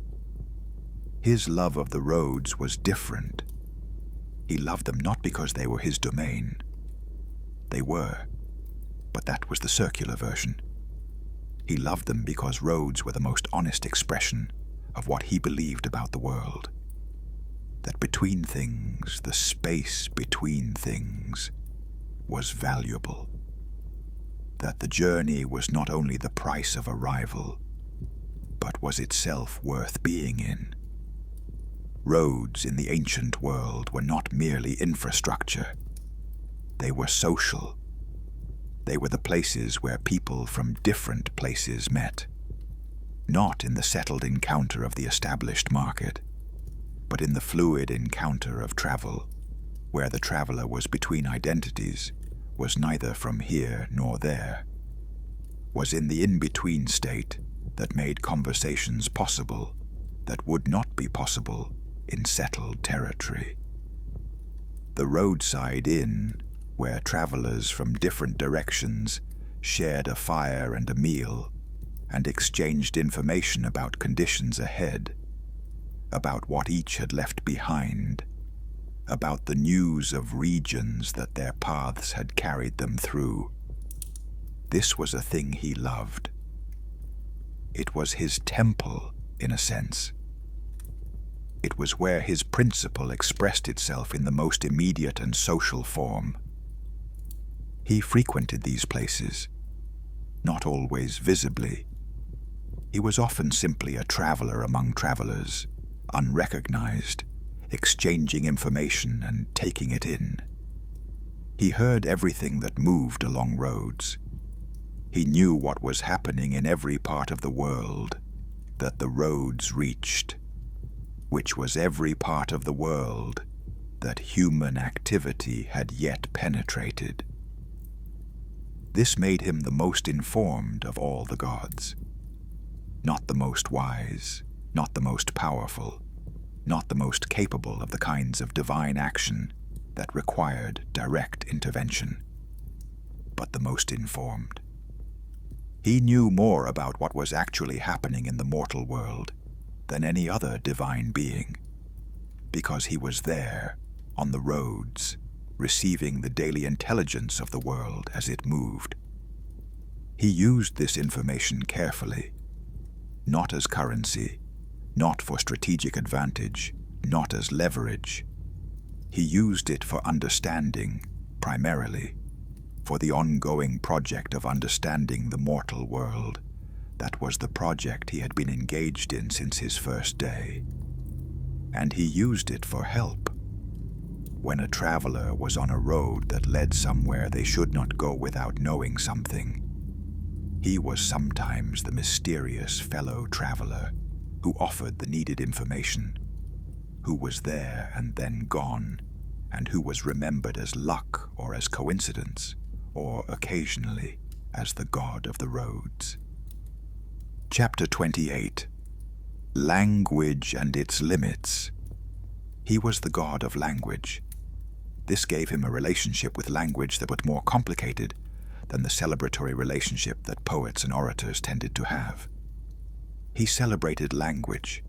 He loved what language could do, the extraordinary things, the things that no other medium could do. The way a story could create a world, the way a poem could compress a complex truth into a form that the body received before the mind processed.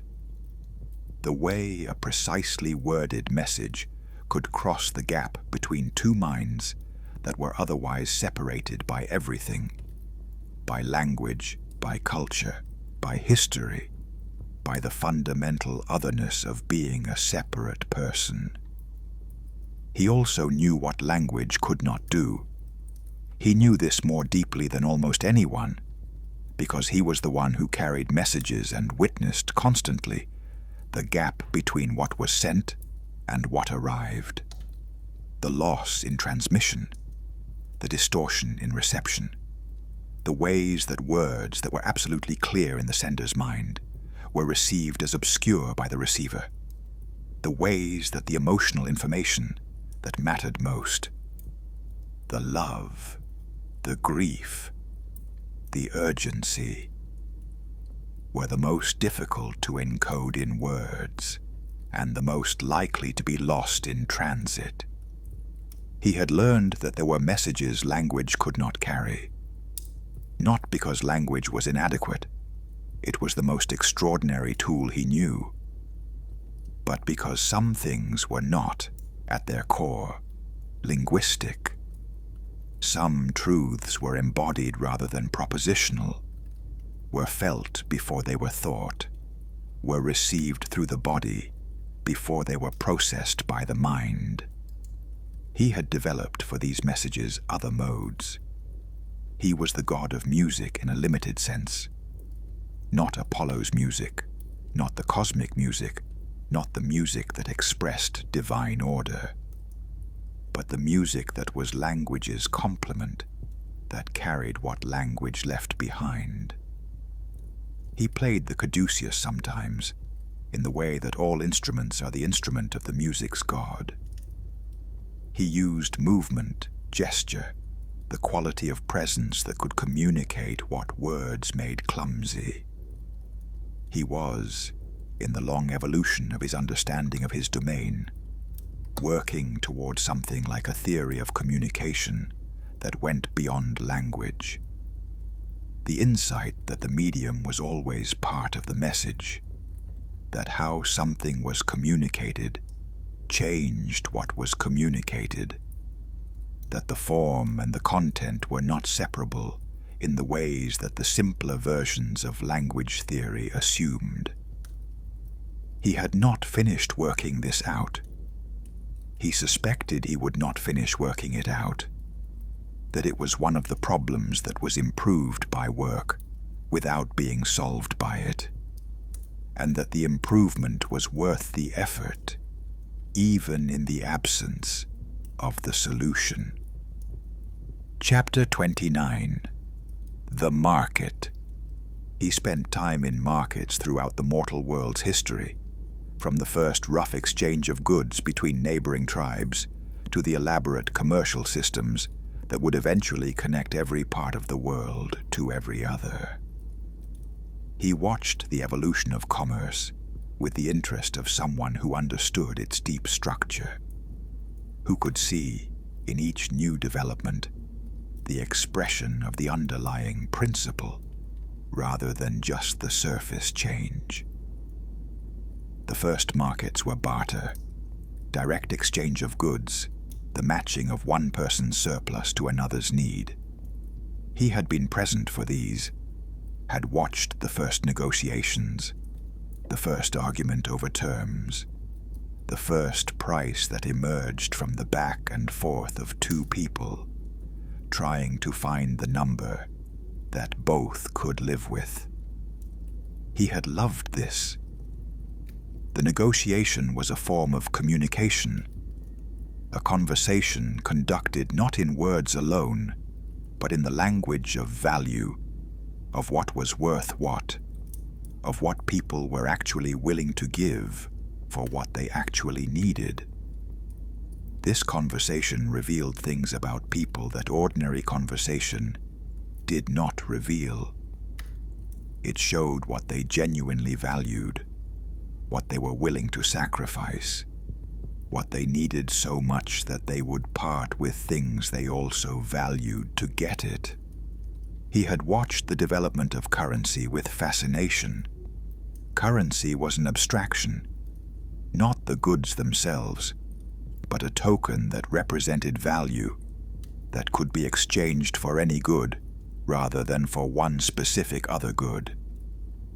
It was language, in a sense, a symbol that represented something other than itself, that had value because of agreement rather than because of its intrinsic properties.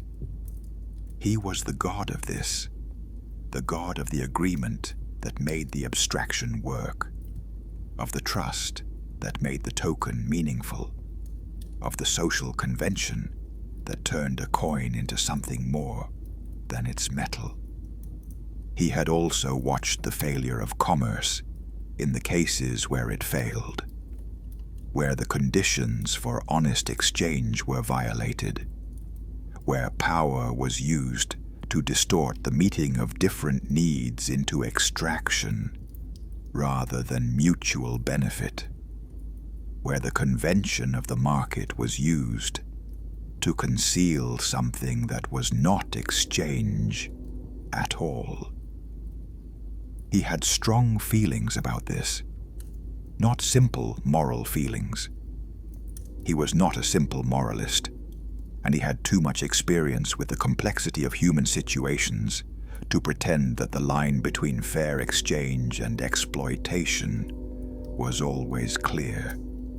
But he knew the difference between the market as an expression of his principle, the crossing of the gap between different needs through the convention of agreed-upon value, and the market as a violation of his principle, the use of the convention to extract rather than to exchange. He favored merchants who understood this distinction. He was less interested in those who did not. Chapter 30. Dreams. He was the god of dreams. This aspect of his domain is the one that generated the most interesting theological problems, and he had spent a considerable amount of time on the problems. Dreams were a border phenomenon. The state of dreaming was the state of being neither fully in the waking world nor fully in the unconscious world. It was the threshold, the in-between, the place where the rules of neither territory fully applied. Dreams were, in the most precise sense, his territory. He moved through dreams in the way he moved through the other in-between spaces of the world. As a native, as someone for whom the rules of the place were comfortable rather than disorienting. He had learned to move in the dream space without disturbing it too much. Had learned that heavy divine intervention in the dream state was likely to shatter the dream and wake the dreamer, which was sometimes necessary, but was always costly. He brought messages to people in their dreams when the messages needed to reach them in a form that their waking minds would resist. The waking mind was defended, was surrounded by the interpretive structures and defensive mechanisms that consciousness built up over years of experience. These defenses were necessary and valuable. They prevented people from being overwhelmed by every stimulus, but they also prevented certain kinds of information from getting through. The dreaming mind was less defended. It was more permeable, more open to what it was not expecting, more capable of receiving what the waking mind would have rejected before fully considering. He brought his messages there, into that permeable space, and he was careful about it. The least defended state was also the most vulnerable, and entering it with divine intention required a care that he took seriously. He was not in the habit of using the vulnerability of the dreaming mind as an opportunity to implant what he wanted rather than what was actually needed. He was in the habit of bringing what was actually needed as gently as the message allowed. He had seen what bad dreaming did, not his own bad messages, but the bad dreaming that was Morpheus's province, the nightmare, the dream that used the vulnerable state to amplify rather than inform fear. He was not in sympathy with this, not because he was opposed to fear. Fear was sometimes appropriate, sometimes genuinely informative, sometimes the emotion that saved a life. But the nightmare amplified fear beyond its informative function, turned the signal into noise, made the dreamer wake not with information, but with residue. He preferred the message that the dreamer woke from remembering something real, something worth having, something that their waking mind could then work with in the daylight. The long view.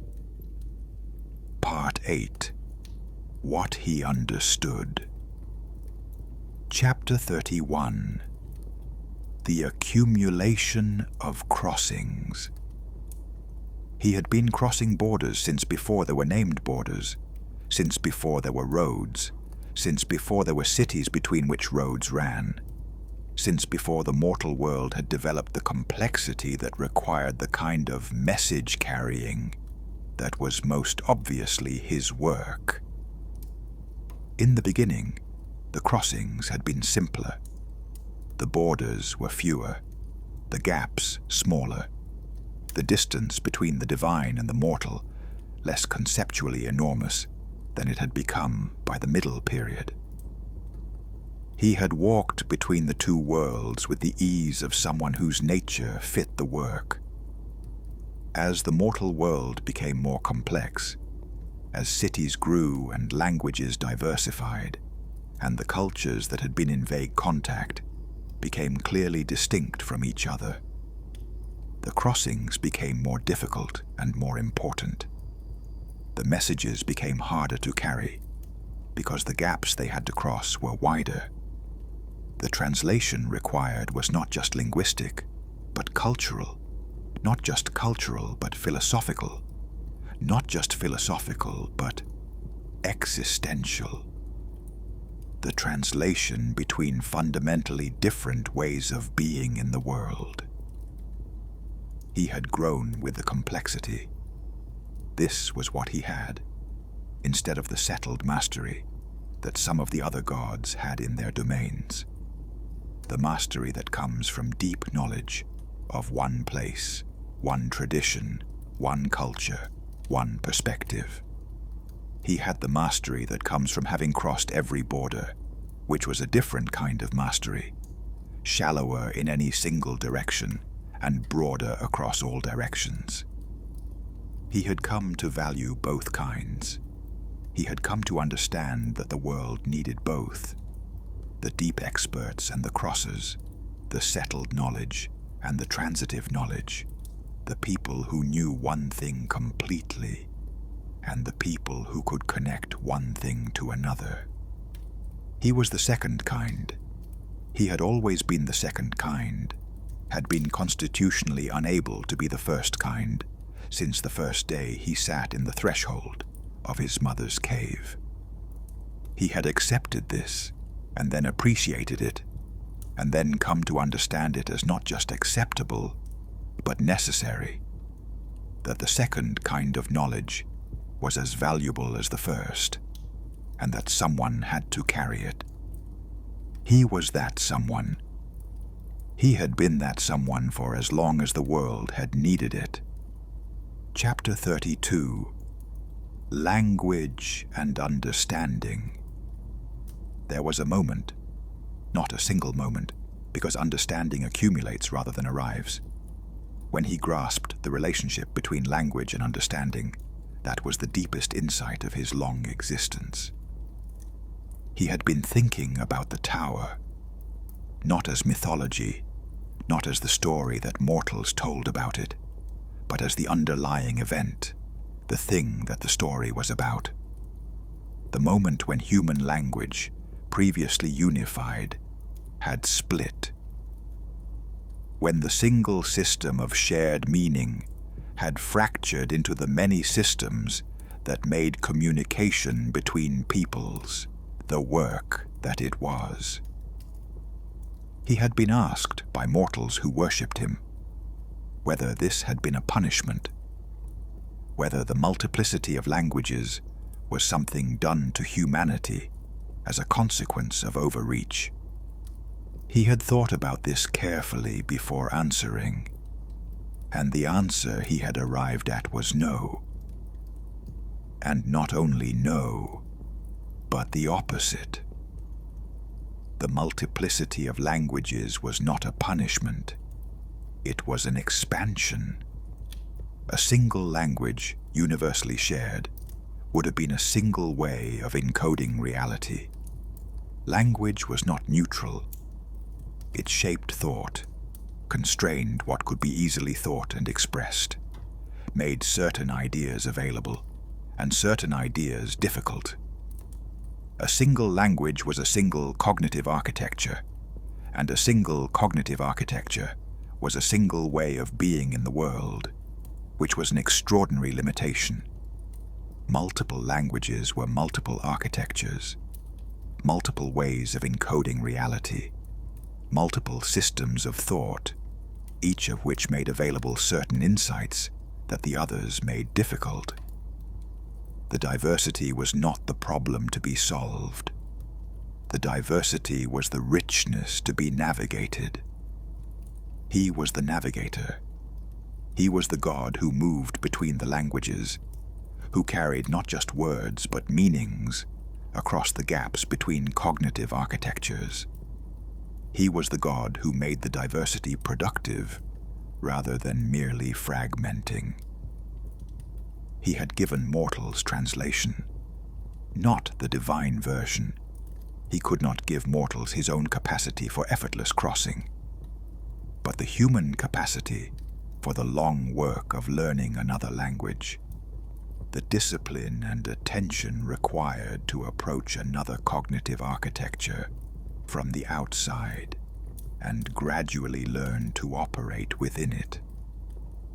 This was a gift as significant as any he had given. It was the gift of the ability to understand across difference, which was the gift of genuine contact with otherness, which was the gift of the enlarged world. He loved this gift.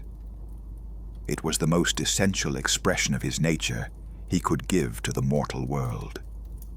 The invitation to become, through the effort of crossing, a being who was more than any single perspective, who held multiple architectures simultaneously, who could see the gap between systems as a feature rather than a bug.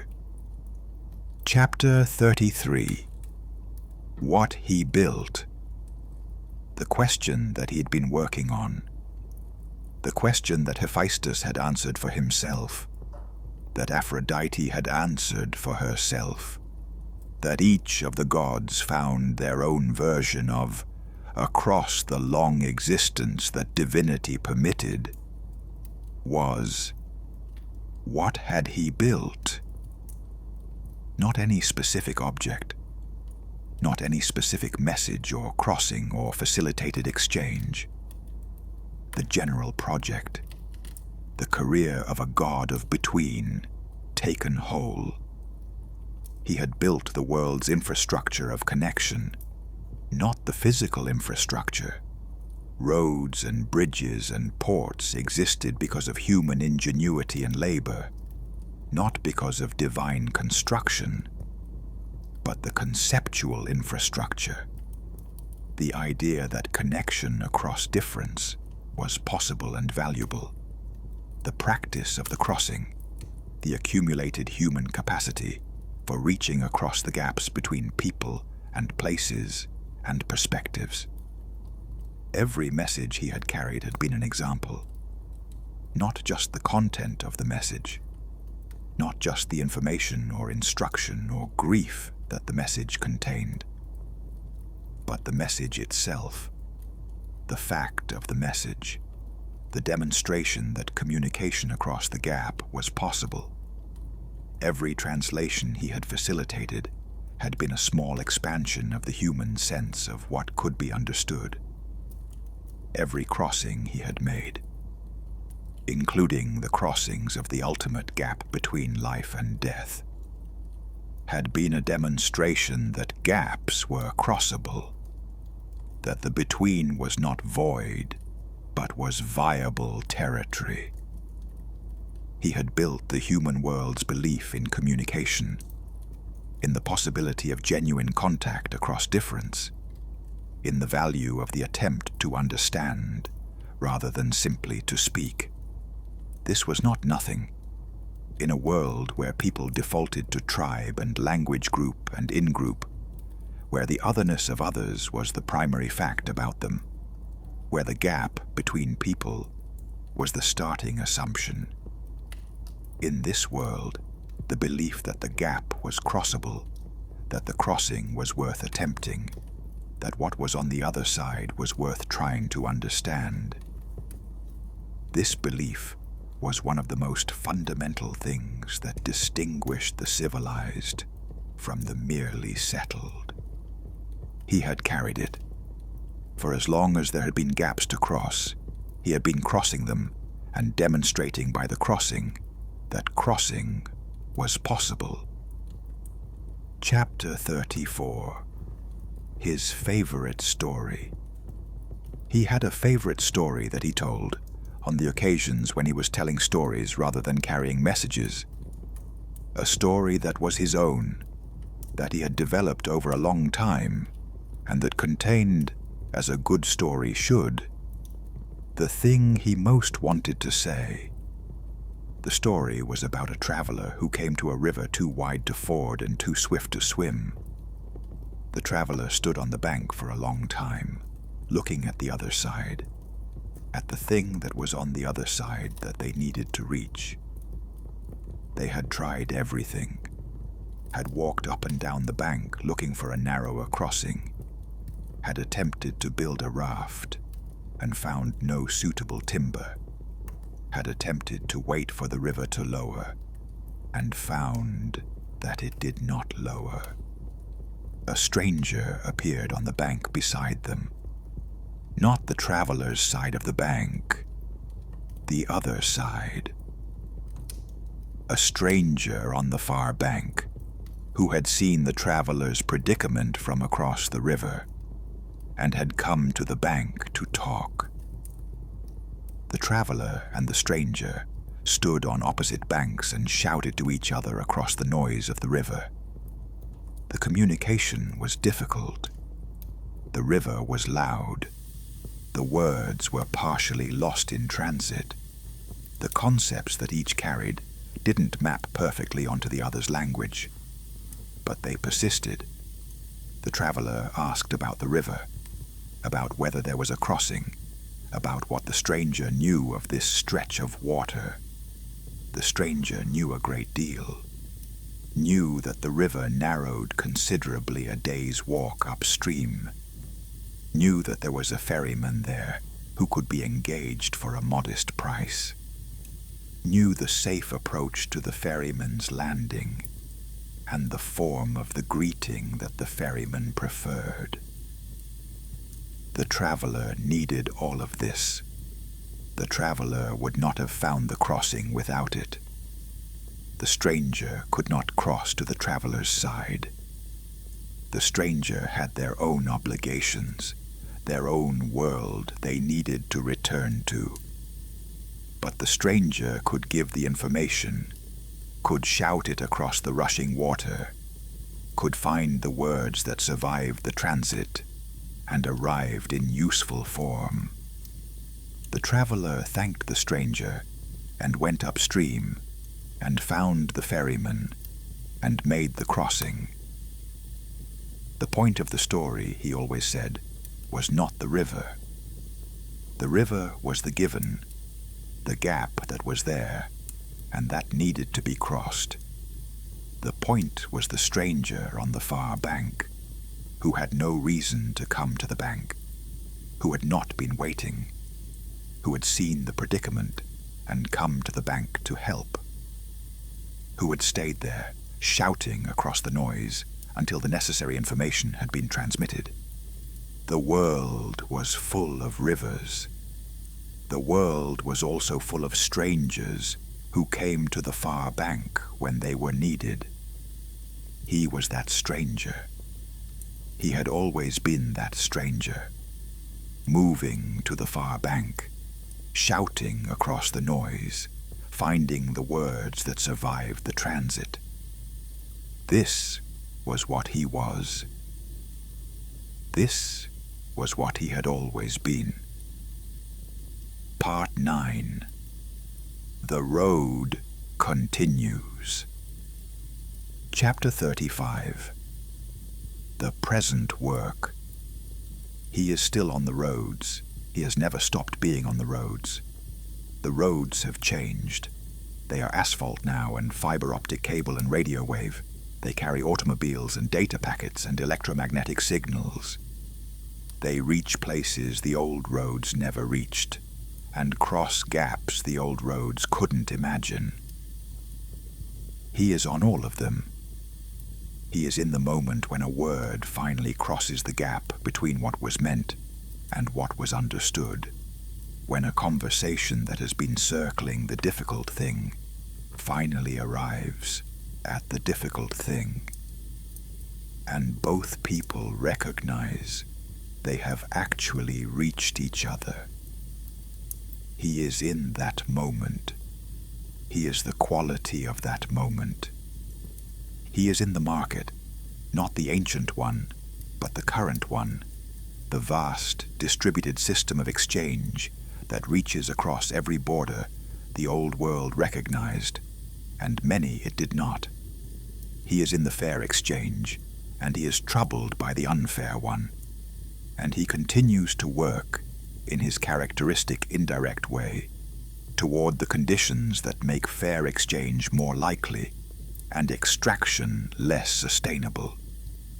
He is in the translation, the human translator, working late to find a word that carries the poem's meaning across the gap between languages, the interpreter at the border crossing who renders one world comprehensible to another, the teacher who finds the explanation that finally makes the concept accessible.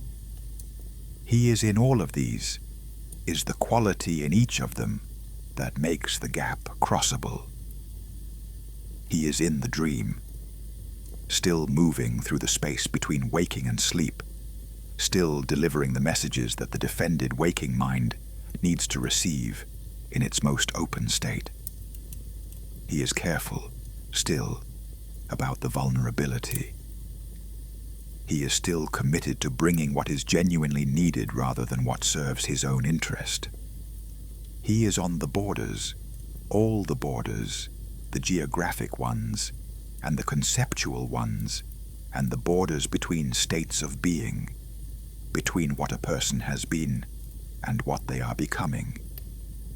He is in the threshold moments, the moment before the significant conversation, the moment of arrival in a new place, the moment of departure from a known one, the twilight, the dawn, the in-between hours that are the most genuinely creative of all. He is in the crossings of the ultimate border. This has not changed, cannot change, because the border between life and death is real and permanent, and the crossing requires what he provides. The guide who knows both sides, who is not afraid of either side, who can accompany the crossing soul with the calm of someone who has made this journey many times and knows what awaits and can be honest about it. He is still doing all of this. He has never stopped. Chapter 36. What he knows, now that he did not know then. He was born knowing a great deal. This was established on his first day. He had crawled out of the cradle and picked up a tortoise and heard the lyre in it, and made the lyre and played the lyre, and decided to steal some cattle, and walked across Greece, and sacrificed 2 cattle, and divided the meat into 12 portions, acknowledging 12 gods, claiming his place, all of this in approximately 16 waking hours. He had known in that first day the essential shape of what he was. He had not known everything. What he had learned since. He had learned that speed was not always the most important quality. He had learned this gradually over many message deliveries, that the fastest delivery was not always the best delivery, that the message that arrived in the right form, in the right moment, in the way that could actually be received, was better than the message that arrived quickly in a form that could not be heard. He had learned that the trickster's gift, used wisely, was as much about recognizing when not to use it as about using it. There were situations that required the direct approach, that would be damaged by the angle, that needed honesty in the simple form rather than the strategic form. He had not understood this in the first day, when everything had seemed like a problem elegantly solved by his characteristic intelligence. He understood it now. He had learned about loneliness. He had not anticipated this. He was constitutionally social, was always in the company of the road and the crossing and the people he encountered there. But the specific loneliness of the always moving, the loneliness of belonging to no single place, the loneliness of the border dweller who is welcome everywhere and fully at home nowhere. This was something he had not understood in advance and had learned over a long time. He had learned that the souls he conducted were not just cargo. This sounds obvious. It was not obvious to him initially, when the work was new and the sheer scale of it required a certain operational efficiency that did not fully accommodate the individual. He had learned, through the accumulated weight of the individual souls, that each one mattered absolutely and specifically, that the sheer scale of the work was not a reason to treat any individual crossing as merely one of many.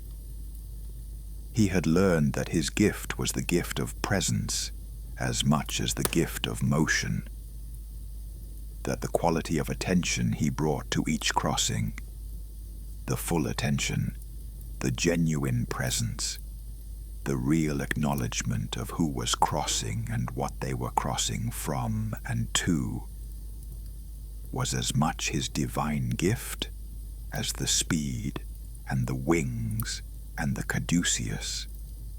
He had learned to be still occasionally, not for long. He remained constitutionally mobile, remained the god of the road and the crossing.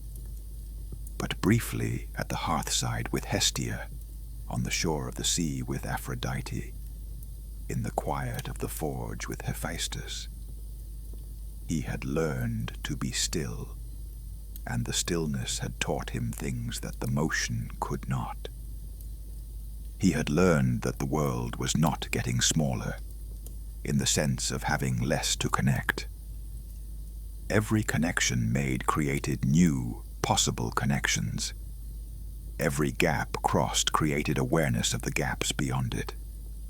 Every translation made created the possibility of the translation that the new contact required. The work was not being completed, it was being extended. He was not approaching a finish, he was approaching a more complete understanding of the scope. This was good news. It meant his work would not run out, which meant he would not run out, which meant that what he was remained genuinely necessary, which meant that the principle he embodied, the crossing of the gap between things, the insistence that separate things were not purely separate, continued to be the most fundamental truth he knew. Epilogue: the God who never arrives. There is a thing that needs saying about Hermes that the mythology almost says but does not quite arrive at, and that the reason it does not quite arrive is characteristic of him. He is always on his way to saying it, never quite settled into the saying. He is the God who never arrives, not because he fails. He delivers every message, he crosses every border, he conducts every soul to its destination. He arrives everywhere, but he never stays. Every arrival is already the beginning of the next departure. Every destination is already the road to somewhere else. This is not a lack. This is his completeness. The world needs the settlers, the ones who arrive and stay, who put down roots and build the deep knowledge of place that only staying produces. The world has gods for these: Hestia, Demeter, Hephaestus in his forge. These gods are necessary, and their necessity is not diminished by what Hermes is. But the world also needs the one who is always on the way, the one who cannot be stopped at any border because the border is his home, the one who carries what needs carrying across every gap that opens between things that need to be in communication with each other. The world needs someone who is constitutionally between. He is between. He has always been between. He will be between for as long as there are things to be between, which is for as long as there are things, which is for as long as the universe continues to produce the extraordinary variety of distinct beings and places and perspectives and moments that make connection necessary and valuable, and the most important work anyone can do. The winged sandals are not slowing. The caduceus is raised. The road ahead is very long, and he is already running. He is Hermes. He is on his way. Here ends the story of Hermes, born in a cave between dark and light, thief and herald, messenger and guide, patron of the road and the market and the dream and the crossing between life and death. He is in every message that reaches its destination. He is in every translation that carries meaning across the gap. He is in every crossing, every border, every threshold hour between what was and what will be. He is on the road. He is always on the road. Go well.